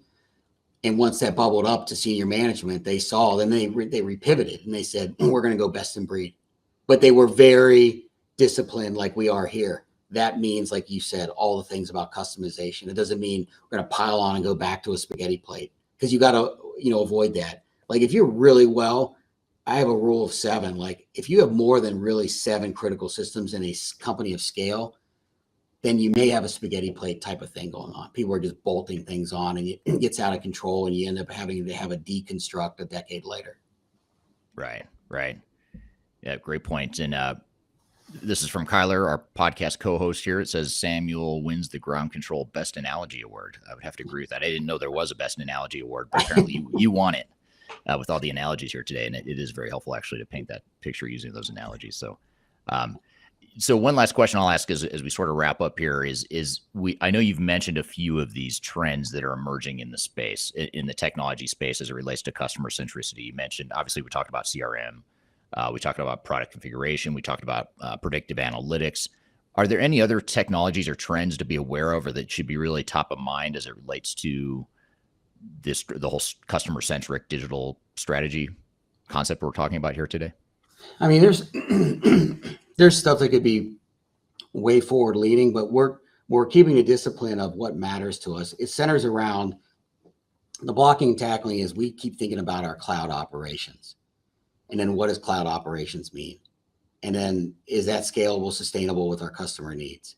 And then that's what gets into, we are hyper focused on how we think about the business intelligence and the predictive analytics and what AI is going to mean to that. But it gets back to not take our eye off the ball, Eric. We are hyper focused on what is data and what does data mean. And then from there, I think the technology will be ancillary, meaning that you'll define what it means and the need for it. Technology will figure out then, a monetization or use of it. So I'm trying to go the opposite direction of it. What do we think is important? Well, obviously, being there for our customers every day is important, and it can scale and sustain is important. But within that, I go the different direction. I look at data is so important. So why is it important? We understand why it's important. Well, how are you going to unlock that importance? And that's when the technology comes in. And that's why I say AI and ML and business intelligence will be important, because I think those are just tools that unlock that value there. And hopefully that answers your question. I kind of look at it in reverse. Yeah. Well, I like that answer a lot, actually, because it sort of, I think first of all, it's a realistic answer. I think that's the reality of boots on the ground, frontline digital transformations in organizations in general.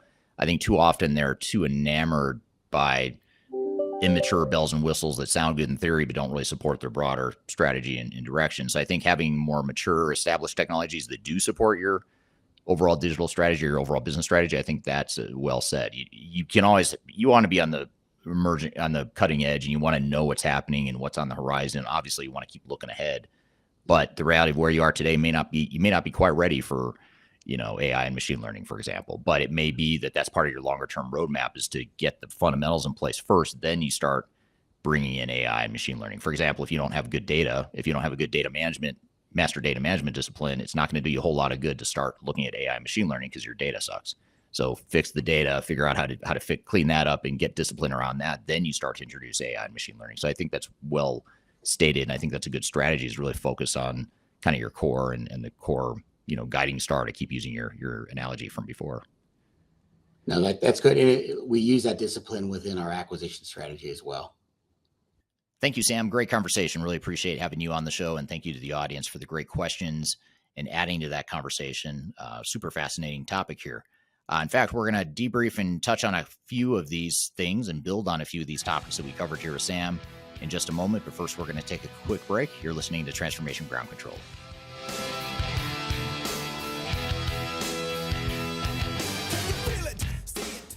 Interested in working for a company that truly values your unique skills and experience? Here at Third Stage, we don't hire based on resumes alone.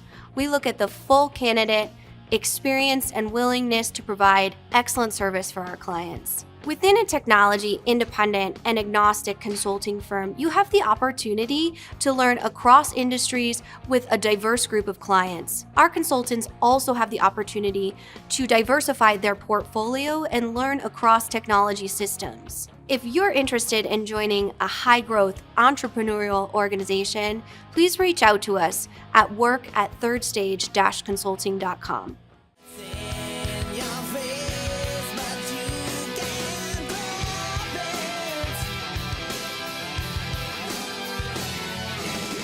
Hello, welcome back to Transformation Ground Control, episode number 109.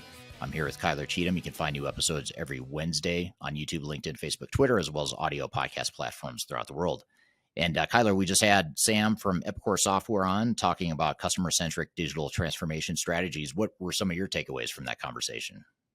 Well, great conversation, and definitely a great viewpoint. I always like when we talk about CFOs, because I think a lot of times people don't realize that CFOs are often the decision maker in the digital transformation realm, just because it's obviously a huge undertaking and investment for the organization. So I think it's great to hear that from a perspective of what that looks like, and those really dollars and cents to focus on customer experience and revenue.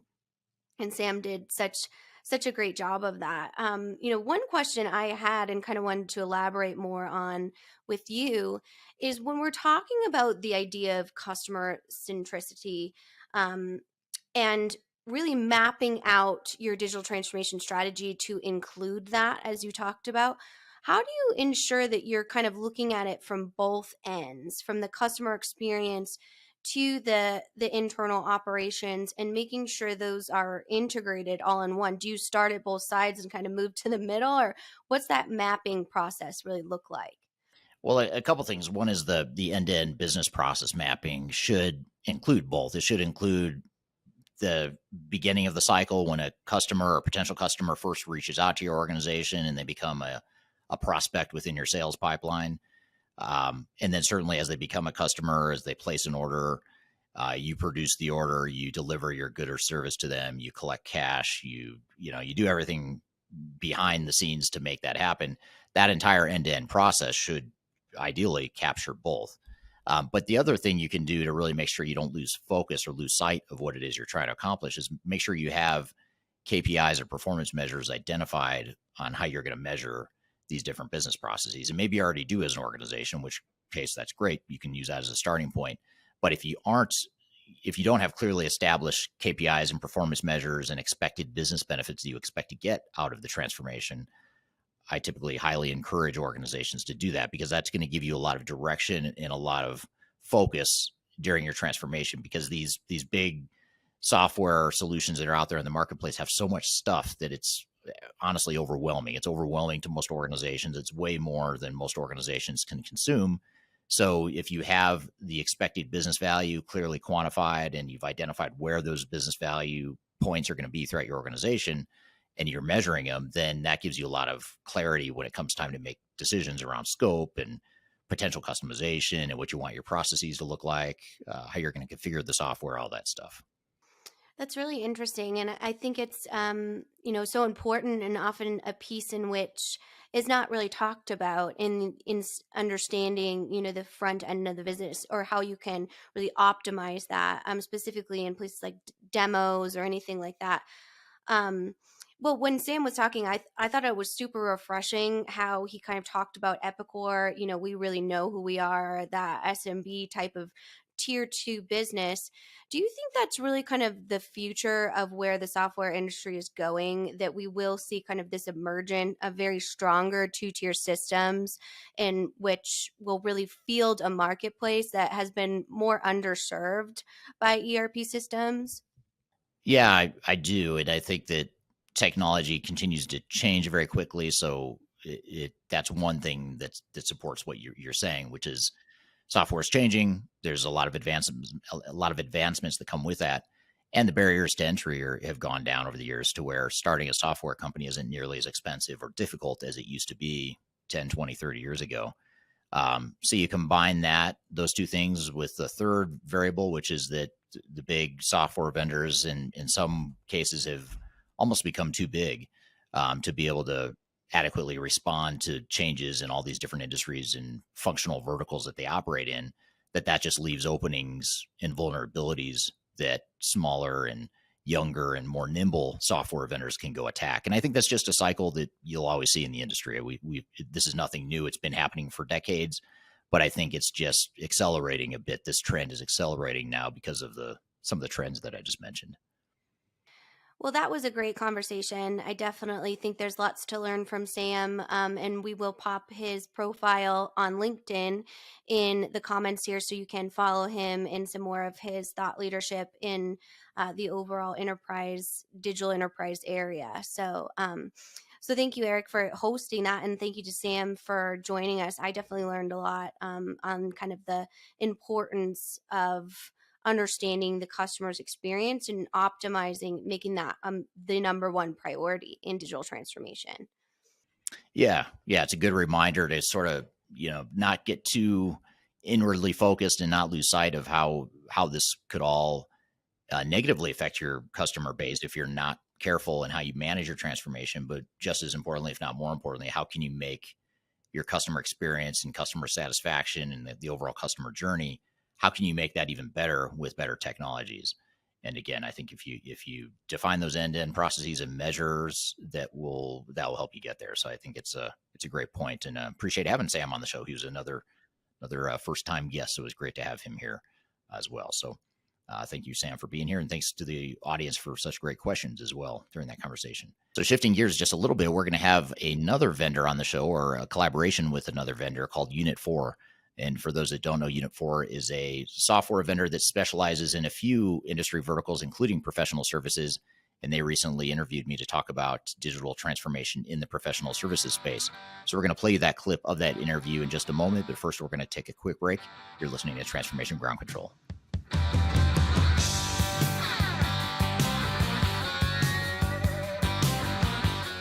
Are you looking to stay ahead of the curve in the ever-changing landscape of digital transformation? Then you need our newly released 2023 Digital Transformation Report. This comprehensive report covers the latest trends, technologies, and strategies to ensure your digital transformation is optimized for success.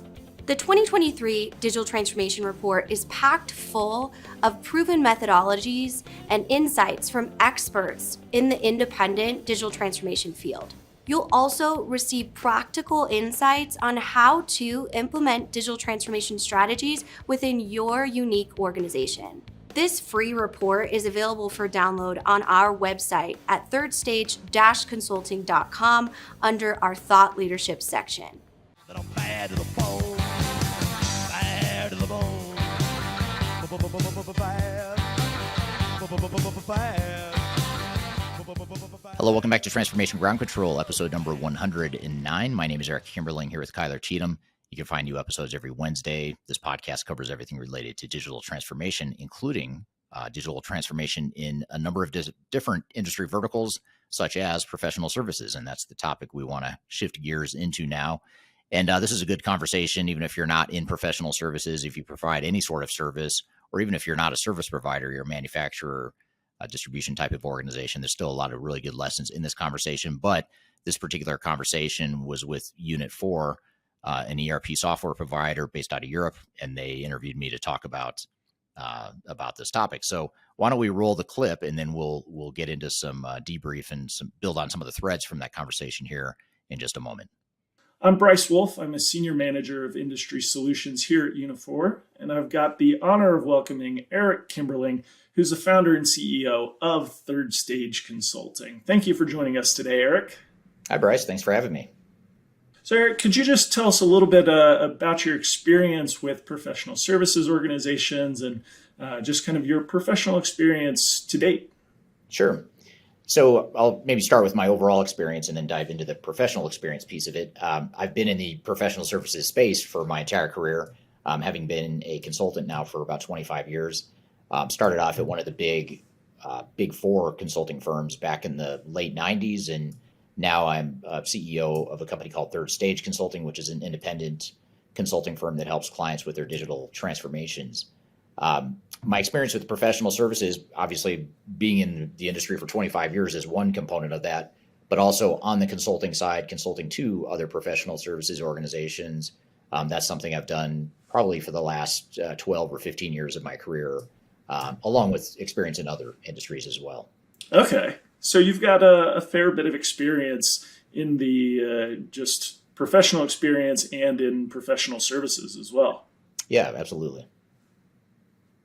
Well, I think that really lends itself to the topic of conversation today, which is digital transformation. So really focusing on those tips on how to avoid common pitfalls that organizations see with that digital transformation.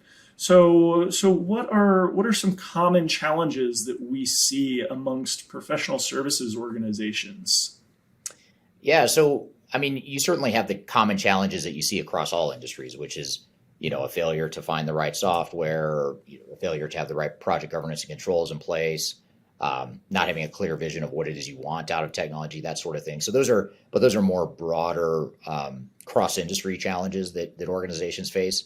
But within professional services in particular, it's really interesting because there's pretty unique challenges within professional services, both from a technological perspective, but also operationally as well.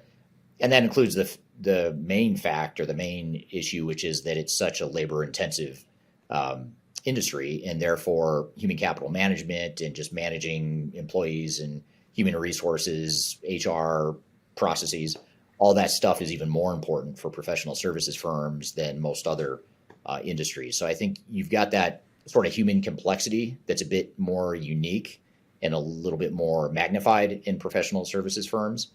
But in addition to that, okay, it's also a challenge to manage resources. Managing resources and projects is sometimes a lot different or a little less tangible and cut and dry as managing a production or a manufacturing shop floor, which is very predictable and repeatable and that sort of thing. So those are two of the big challenges I see that are fairly unique to professional services organizations.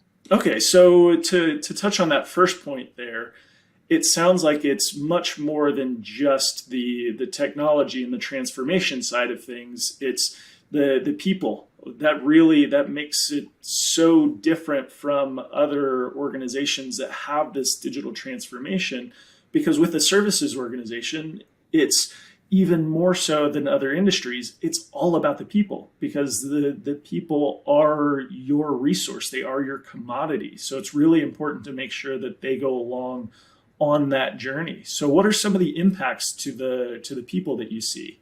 Sure. Yeah, and I'd take what you said just one step further, which is the people are actually the product too. That's the product you're selling to other organizations or to your customers. And so some of the ways to or ways to manage that or things to think about, it starts with, in my opinion, it starts with culture. What kind of culture is it you're trying to create? What kind of culture do you have now? How might you want to bend that culture or pivot on that culture to elaborate on the strengths you have, but adjust for the future, and constantly improving in that area. And so creating that deliberate culture of what kind of culture is it you're trying to create is one important component. And then certainly another component is just looking at the overall employee experience. What kind of employee experience do you want to create? Which, by the way, ties very much into the cultural component that I just described. And so, having a clear understanding of what that employee experience should look like, that's something that I would recommend to really any organization, but even more so for PSO organizations. And then, I guess a third thing I'll mention is that there's a lot of technology out there in the marketplace that can enable a digital transformation, but there's not a lot of technologies that can do this stuff really well. The PSO stuff, the human capital management, all the stuff we're talking about here, the nuances of managing a PSO. So I think that's the other piece of it too, is just making sure you're looking at solutions that are built for PSO firms, because you can't take a manufacturing-based software, for example, or a retail-based software and sort of force fit it into a PSO. I suppose you can, but it's not going to be pretty. So I think that's the other consideration as well. Right. You want to make sure you're using using technology that's built for purpose, which is to support the people. If you're a services organization, it's making sure that you have the right tool that you're selecting, not something maybe that's more geared towards manufacturing or retail, but really one that's focused on services organizations. Yeah, absolutely. And then, one last dimension that comes to mind is the knowledge management, just the knowledge capital within the organization and how you manage that knowledge capital too.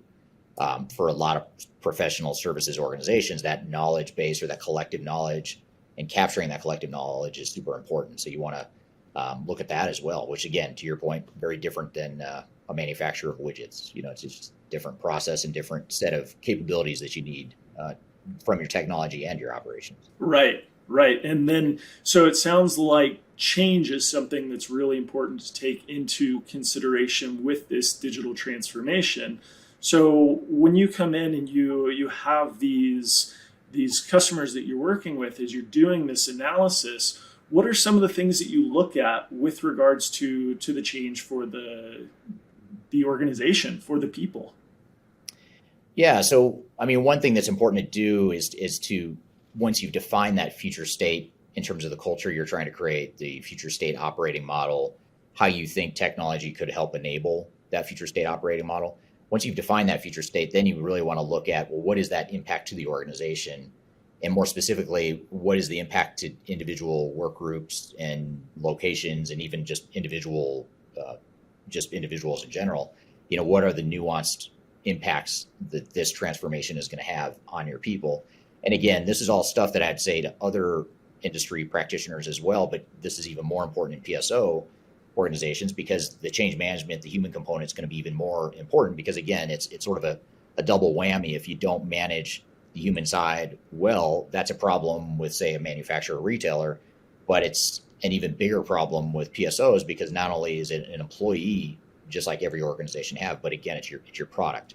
So if you have a negative impact on your product and you don't manage that human component, the stress and the morale impact of humans within a PSO organization is felt a lot more, not only internally, but more importantly, and perhaps more in a more risky way, it's felt by customers as well. So that's why that human piece is so important, and getting that change management piece is right.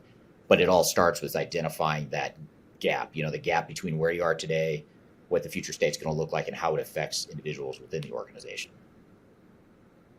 And so how do you do that? How do you help bridge that gap for what an organization's doing today versus what they'll be doing tomorrow? What are some things that you look at for helping to design that future state to help the organization run efficiently through this digital transformation that they're doing?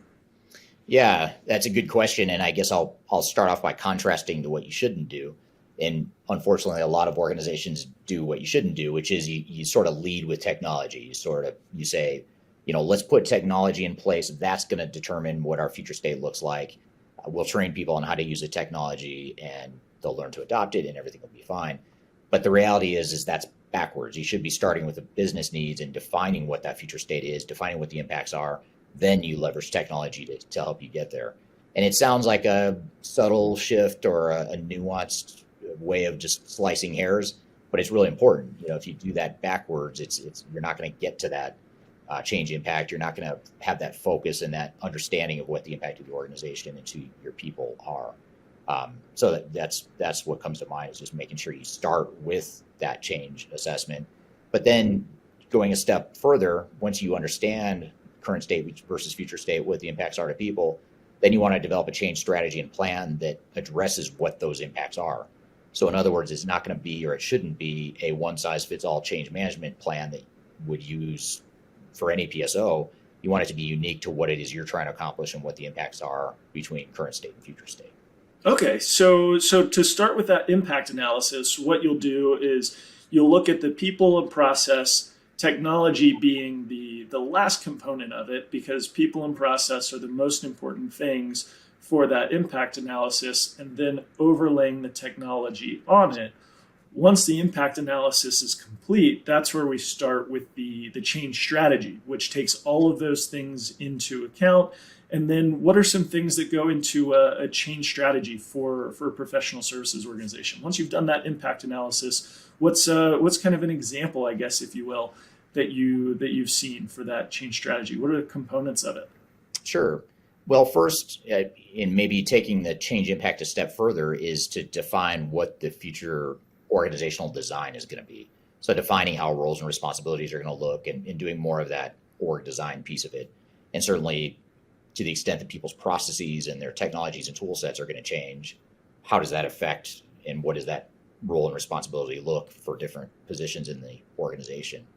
But once you've done that, then you get into a lot more change impact discussions, ongoing communications, using change agents to help communicate what some of the changes are, and to elicit two-way communication. There's a lot of different tactics that can be used. I think the key, though, is to look well beyond the box, I guess you'd say, or the traditional way of thinking about change management, which is training and communications. Training and communications is very important, don't get me wrong, but that's only a tiny piece of change management. It's all the upfront stuff. It's all the stuff that happens leading up to the training or the end user training before go live. That's the stuff that's most important, because the way I'd like to view change management is you should be able to manage the change effectively to where by the time you get to end user training, it's sort of a non-event and there's no real surprises. It's just more of a confirmation of, I already know that my job's changing. I know what my new processes are. Now I just need to understand exactly how this technology is going to work to fit within it. Too often, organizations find that at go live or at pre-go live training, you get a lot of freak out moments. And what I mean by freak out moments, which is a very technical term, by the way, is you get you get people that are surprised. They're hearing for the first time that their job is going to massively change, or that you're going to take away that spreadsheet that they used to manage their whole job for the last 20 years. There shouldn't be any surprises like that, any material surprises. It should be more that stuff needs to move up front in the implementation. And so that's the key, is how do you draw out those freak out moments earlier in the project, so that by the time you get to end user training, the dust is settled organizationally. You're not 100% comfortable yet, but at least you've worked through the major issues or surprises. And now it's a matter of just getting the formality of, now we're going to really dial in on how to use the technology and how those new processes are going to work exactly.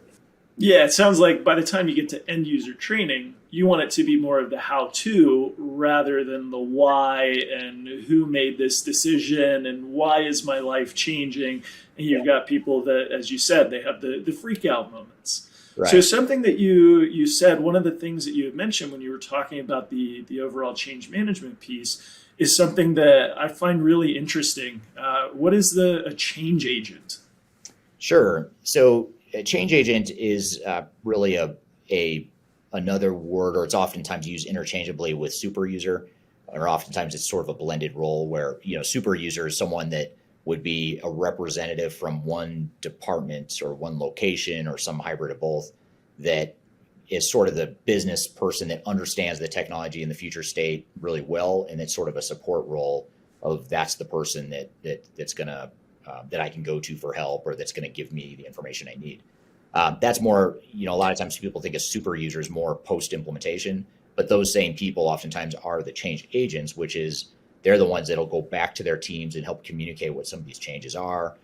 They'll help elicit their feedback from the team in terms of what their concerns are, what their fears are, what their freakouts are, all that stuff. You want to get that out from using the change agents. It's a great way to do it. So it's a structured way to make sure that while we're all over here in our war room doing all the project-based stuff day to day, that we're involving people from the business that are actually living the reality of operations while we're over here in the war room for the project, trying to get the project done. They're the people on the front lines that are working with the other people on the front lines to make sure they're understanding what the changes are, that we're getting the feedback, and really using them as sort of a conduit between the project team or the core team and the frontline people that are going to be affected by the project. Interesting. So a change agent would then be more than just a super user. It's going to be more than someone that is just technically savvy, if you will. They adopt new tools quickly, because that's traditionally what I think of as a super user. But it sounds like this change agent needs to be more than that. It needs to be able to be an advocate for change within the business process, to be a good listener, to listen to their teammates, to be able to hear that feedback, and then be able to speak up and take that back to the team that's designing the new process, the new tools, with everything that comes through. So it sounds like it's more than just somebody who's very technical. Absolutely. It's more important that they have a solid understanding of the business the way it is today and the business the way it's going to be in the future. And so that's what makes the role so hard, is because a lot of times when you have highly tenured people that really understand the business, it's harder for them to change, or it's harder for them to think outside the box of what could be. And so it's really hard to find that skill set, but you have to find someone who understands the business, has been around for long enough to know kind of where the bones are buried and all that good stuff, but not so entrenched in the current state that they can't think about what the way things could be, and they can't help people connect the dots between the two. So it's a pretty unique skill set. It is hard to find, but I'd say it very much is a business focused role. I'd say 80-20, business versus 20%. Technically focused. And on the technical side is not so much technical support. It's more just understanding, here's how the technology works. This is the workflow. Here's how we do our processes in the technology.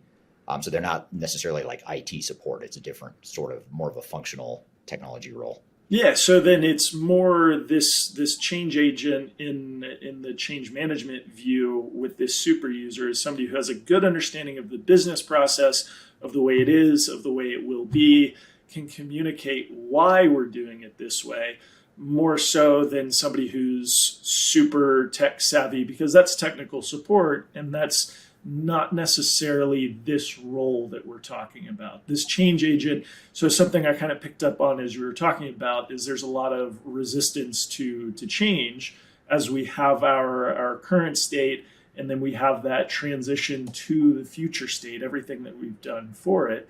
So this change agent, it sounds like, is somebody that helps with that resistance. So in my experience, there's generally a lot of resistance as we move to a new process, to a new technology.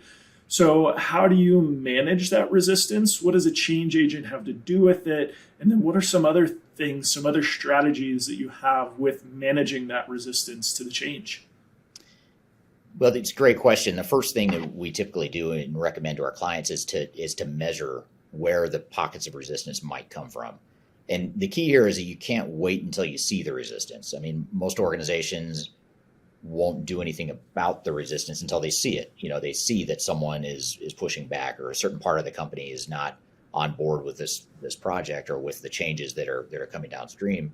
And by then it's I don't want to say it's too late, but it's a lot harder to address it when you've gotten to that point, because the resistance has generated enough energy and momentum that it's a lot harder to push back on it by that point.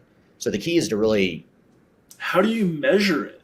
Yeah, that's how do you measure potential future resistance to change that may or may not come? Well, you measure things that are likely to cause resistance. So I'll give you an example. One example would be let's just say it's an organization that maybe a lot of people listening can relate to this within their organizations. But let's just say your organization is one that self assesses itself, or if you ask someone within the organization, they'll say that we're a very siloed organization. We don't communicate well across departments. Let's just say that's sort of a finding. I've never seen that. I've never seen that before, Eric. I'm sure none of your customers have. No, yeah. But a lot of times what you do is, we'll start off by doing an organizational readiness assessment, which is an online survey meant to ask a bunch of questions around communication, leadership, collaboration, innovation, just sort of questions that are unpacking who is this organization and what's the culture right now. And so you're trying to quantify something that's very subjective. So, and that's intentional. We want to quantify it so we can see how it compares to other organizations and how different departments and different parts of the organization compare within itself. But once we do that, then you start to, back to the example, you might uncover during that survey and assessment, you might find that there's a pretty strong perception within the company that there is a lack of communication, lack of collaboration. On the surface, you think, well, that's why we need to put in new technology, and that's why we're going through this project. So what's the big deal? Well, it is a big deal because that now you're forcing pretty significantly and pretty quickly, relatively quickly, you're forcing a level of collaboration and end-to-end business processes and integrated workflows, integrated systems that is going to force that collaboration. But that's different than where you are today. It very much is probably the direction you want to go, but you have to recognize that there is going to be resistance to that. It's just it's a bit of a cultural shock. And so you have to recognize that, yes, collaboration is better. Even if employees say that collaboration is a good thing, it's still a culture shock to change overnight what you've done for years or decades prior to this project. So that's the way you start to quantify, is you look at what kind of scores and ratings people are giving the organization itself. And you do this across a broad sample of a pretty large sample within the organization. So you're getting, a complete picture of the culture. And then you look at where those pockets of resistance might be. And that collaboration is a big one. Another cause of resistance oftentimes is there's a distrust of management or leadership. So if you're an organization that just doesn't trust management, or maybe the company has gone through some recent tough times and therefore there were some layoffs and people blame the executive leadership for that. You just have to recognize that's a source of resistance. There's going to be resistance that comes from that. And so you have to anticipate what that is and how you modify and tailor your change strategy and plan to address the fact that that's the source of resistance that you're likely to face. You just don't want to wait until people start to revolt or push back on the project later on as it goes. All right, we're playing you a clip of my conversation with Unit 4 talking about digital transformation in professional services. We still have a lot more to cover, so we're going to take a quick break and we'll come back to the conversation. You're listening to Transformation Ground Control. Give me the sense to wonder. If you are involved in any sort of digital transformation or business change initiative, you will want to download the 2021 Digital Transformation Report. With its comprehensive overview of business and technology trends and best practices, this report is a must-have guide for any transformation project or executive team. Download this free report by visiting Third Stage Consulting at thirdstage-consulting.com. You can also visit our website to learn more about us, or download independent reports, videos, and other best practices. Again, visit thirdstage-consulting.com today to learn how to take your transformation to the third stage of success.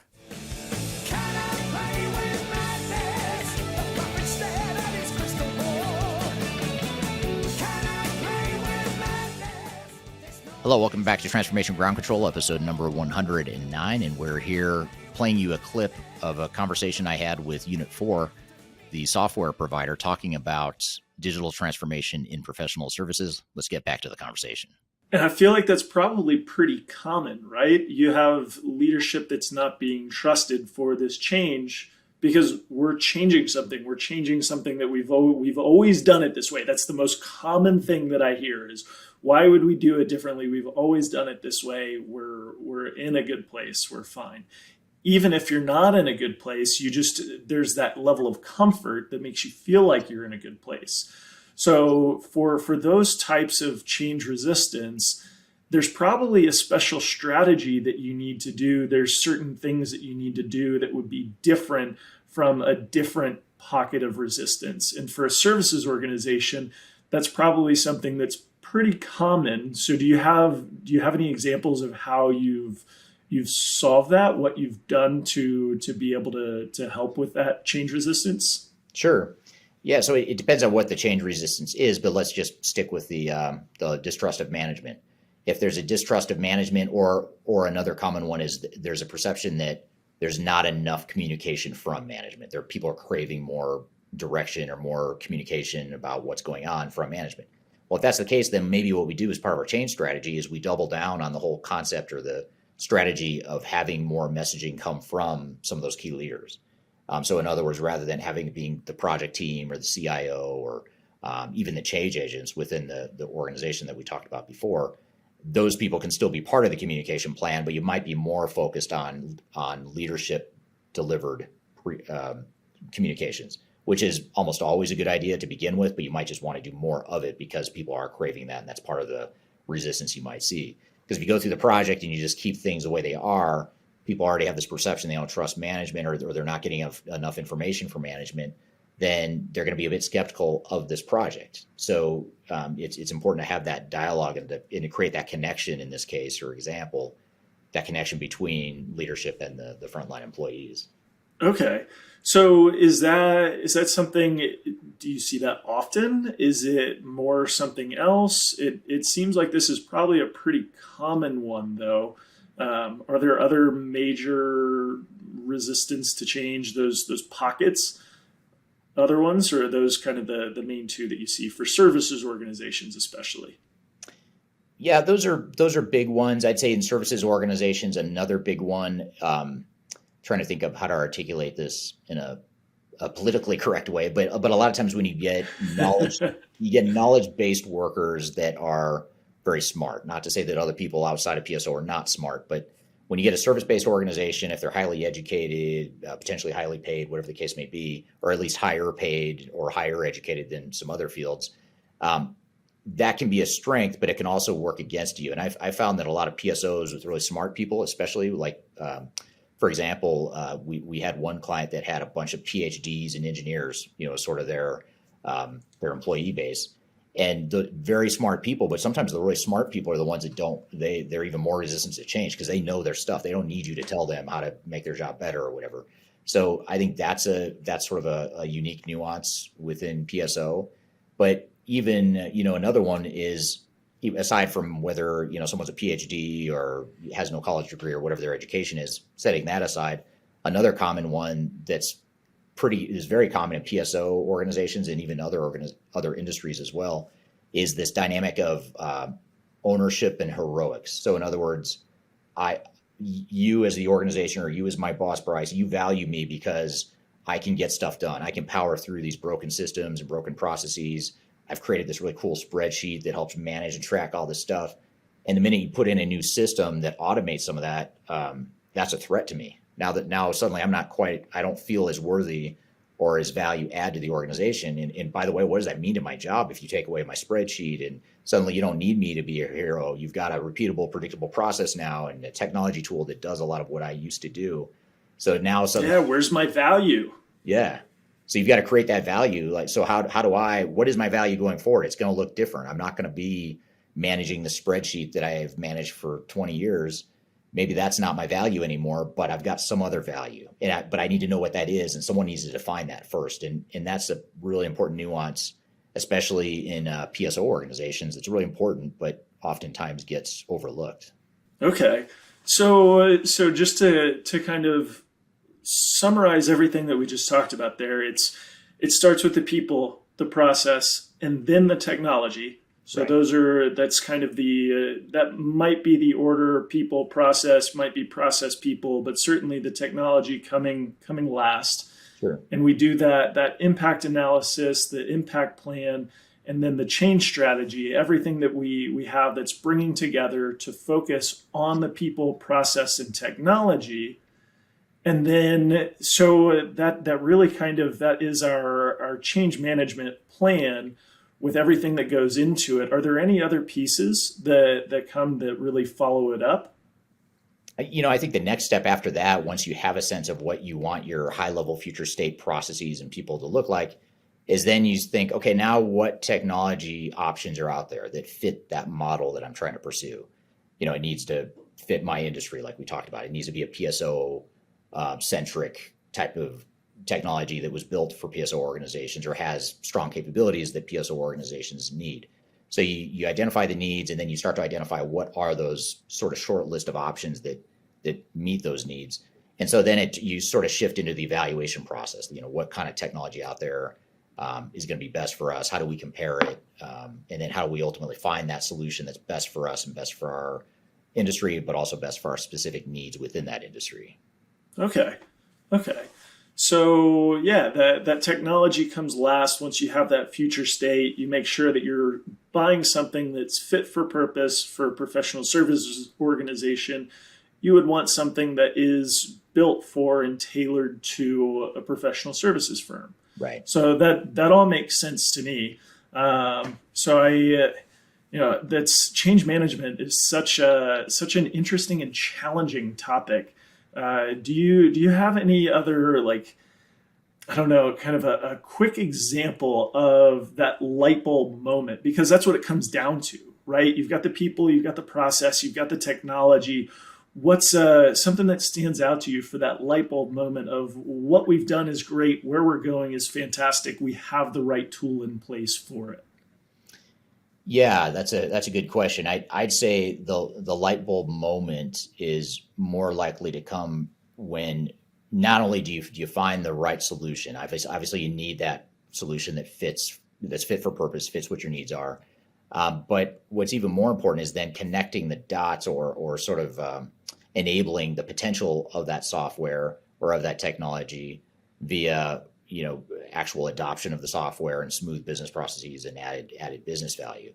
I think a lot of what you just described, as far as people and process first, and then technology, and going through a deliberate and effective process, you're not going to feel like you're having a light bulb moment, because it's going to be sort of a natural progression, and it's not going to be easy, but you're going to get to that value, that place of value and ROI and all the stuff you're trying to accomplish with your project. I guess unfortunately, it's easier to see the negative light bulb or to see the light bulb shattering when you do it the other way. That's where project comes to a halt, and it's a lot more dramatic. So you don't want that opposite of the light bulb. But when the light bulb comes on, I don't know that you really feel it. It's just sort of like a natural progression. I don't know if that really answers your question or not. But yeah, smooth is fast, as they say. Smooth is fast. So it's all about having that smooth process throughout, and not necessarily having that aha moment, but really making sure there's no oh no moments along the way. And that is, in effect, our aha moment that we have. It is, yeah. Yeah, that's a great way to put it. Okay. That's really cool. Eric, I appreciate your time. We've been talking so much about change management and digital transformation. What do you like to do for fun? You're in Colorado, right? Yep. So I am in Colorado in the United States. So I like anything outdoorsy. Would like to ski. I'm at the phase of life where I have two teenage boys that are heavily involved in school and sports in particular. So a lot of my time is consumed now with sports stuff. Prior to these teenage years, and hopefully after their teenage years, I have a strong interest in music and playing music in particular, but also just enjoying music. So I have a very musical, not background, but just a musical interest. So that's a big part of what I do. I love to read, so I'm kind of a nerdy that way, I guess you'd say. I love to read nonfiction stuff, and any chance I get, I'll do that as well.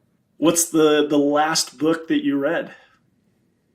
I reread Crossing the Chasm from, I think it's Jeffrey Moore is the author. It's about innovation and how you get to widespread adoption of a product or service. So it's everything I read nonfiction for the most part is going to be business related. So I read a lot of business books, sometimes some stuff about technology too, but more business. Okay, that's cool. Awesome. Well, I guess what instrument? So music. So that's the last book you read. But what's your instrument of choice? Well, I started off I first learned guitar when I was 30, so I didn't learn until I was older. So when I was 30, I started by playing acoustic guitar. Then I switched to electric guitar for a few years, really like that. And most recently, bass guitar. So my favorite is bass right now, and it has been for the last decade or so. And that's probably the one I'd stick with. I still like to pick up an acoustic or electric guitar just to mess around every so often, but I really enjoy bass. And I think and now when I hear music, that's the thing I hear the most is the bass line. So That's awesome. That's awesome. yeah. So I really appreciate your time, Eric. Just one last question before we go is where does an organization start with the change process? What's the best place to start with that? The simplest, easiest, and most effective thing to start with, in my opinion, on the change side is to do that organizational assessment, to really do the survey I talked about. We also do focus groups to get some qualitative data to back the quantitative data that we get from the organizational assessment. But that'll really sort of do a lot of things. It's gonna validate and quantify some of the things you're already feeling within your culture, within your organization. But more importantly, it's also going to give you some more clear direction on, once you analyze the results, you'll have more clear direction of what it is that needs to be done from a change perspective. So I think, when we look at working with our clients, that organizational assessment takes just a relatively tiny amount of time and money in billings on our side, but it generates so much value because now you've got the lay of the land, and now you can craft a change strategy that meets those needs, rather than just sending a bunch of people to go get ProSci certified and then hoping that they come in and figure out how to do the change management. That, go get people educated in change management. Of course, that's not a bad thing, but more importantly is to make sure you have a clear direction based on your current situation and where you're headed. Yeah, and tailored to the individual organization, I'm sure, because it's not one size fits all. Even in the same industry, it's different for everybody. Yeah, that's very true. All right, good stuff. Thank you for that interview and interesting topics that we covered there. In fact, we're going to build on a few of those threads here in just a moment. But first, we're going to take a quick break. You're listening to Transformation Ground Control.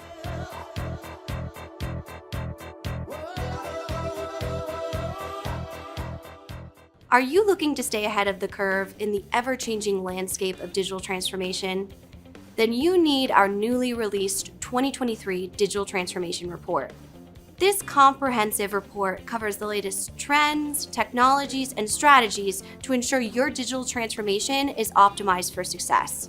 The 2023 Digital Transformation Report is packed full of proven methodologies and insights from experts in the independent digital transformation field. You'll also receive practical insights on how to implement digital transformation strategies within your unique organization. This free report is available for download on our website at thirdstage-consulting.com under our Thought Leadership section.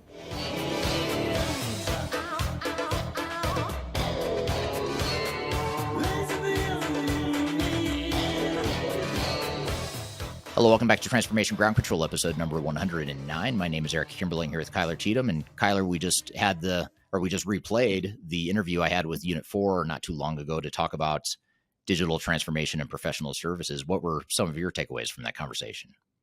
Well, I didn't really know, and I had learned from you, which I always do, is that professional services, one of their nuances or key considerations when considering a new technology or an enterprise technology is really the people side.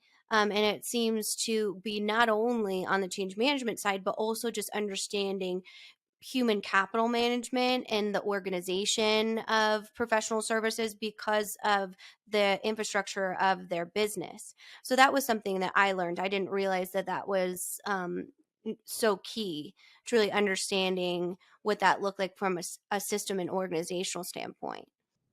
Yeah, it's a great point and a good segue. I wish I would have thought of that sooner. I've thought of that myself. I could have segued a little bit cleaner from the conversation earlier in this podcast talking about customer focus or customer experience.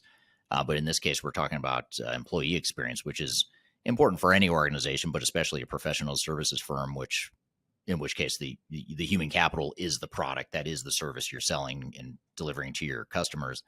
So it's a great point that any organization that's going through digital transformation not only should think about the customer journey, the customer experience, and the customer-centric piece that we talked about earlier in this episode, but also the employee experience as well. And it was almost like that was an organizational change conversation, which we don't often get from when you do vendor speaking engagements. I think it's becoming more and more prevalent.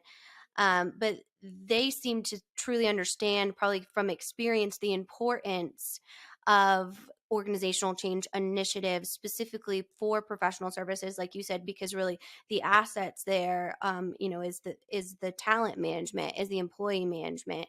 And if you don't understand those nuances outside of the process and the technology, then it's going to be extremely difficult to implement it in that environment specifically. Yeah, totally. And I guess there's two threads there, two layers. One is the actual implementation itself and making sure that you have your employees on board and that you've got the change management to ensure that the implementation itself goes well and that you get the adoption at the time of go live. But also just longer term, making sure that you're maximizing, employee stickiness and employee satisfaction and just getting the most out of your employees. That's something that one of the important benefits of taking that approach can bring to the table. Absolutely. And it's a great overall conversation. And do you want to just give us a little bit of background in Unit 4 specifically? I will pop your independent review video here in the comments. And if anyone has had experience with Unit 4, we'd love to hear your case studies or overall feedback in the comments too. But it is a pretty unique system. So maybe if you could just give us a quick overview of their specialty and kind of some considerations when evaluating Unit 4 for your business. Yeah, I'd compare Unit 4 in some ways to Epicor, who was on the show earlier today, or the CFO from the show from their company was on the show, in that both are fairly focused on a few things and they try to do a few things really well. That's a lot different than the bigger software vendors like SAP and Oracle and Microsoft, who are trying to provide broader solutions that can do a lot more than that, which could be good if you're a highly diversified organization or you're a large, really complex organization. But if you're a professional services firm and you really need that, resource tracking and competency tracking and scheduling and time reporting and all the stuff that's so important to professional services organizations, Unit 4 does that really well. And I think there's 3 or 4 industry verticals that they tend to focus on, professional services being one. But I think the key, though, is, recognizing that, a lot of people listening may not have heard of Unit 4. Unit 4 is not a small vendor, but they just don't have the household name recognition, especially outside of Europe, that SAP and Microsoft and others may have. It doesn't mean they don't have the resources and the R&D and the great product behind them, because they do. But it's just a good reminder that there's a lot of good alternatives out there. If you don't want one of the big complex ERP software providers, there's a lot of focused ones out there that could be good fits as well. So it's just a matter of understanding those options and comparing the cost benefit of the different options you have. Excellent. Well, great interview, and definitely go out and check out Unit 4's podcast. And thank you to Bryce for all the great questions as well. And overall, we have a great relationship with Unit 4. You've done a few speaking engagements too. So if you want to know more about Unit 4, definitely visit our blog on our website, or also you can go search on our YouTube channel where we feature some of the additional pieces that we've done for their community as well. Yeah. Yep. Great. It's great to have a couple different vendors on the show to kind of share perspectives with and engage with in the content here today and the topics of today. So thank you for that conversation. So speaking of thank yous, thank you, Kyler, for another great episode. And thank you to the audience for the great questions and for listening in. I have a favor to ask the audience, as I always do, which is if you don't mind just sharing this podcast with colleagues and peers that you think might be interested in the content. We'd love to continue spreading the word and getting this podcast message out there. It's already number 1 on the charts in digital transformation podcasts named after David Bowie songs. In this case, Space Oddity was the reference to Ground Control, Major Tom to Ground Control, if you know that song from many years ago. But I'd like this to be like number, top 10 overall, in technology or business and technology, those categories. So you can help us get there by getting the word out there. Leave us a review, give us a rating on the podcast apps if you're listening there. I'd love to get your feedback, and be sure to subscribe to us on YouTube and our other social media platforms as well. So hope you all have a great week. Thank you for being here. We look forward to seeing you next time on Transformation Ground Control. Have a great day, and we'll see you soon.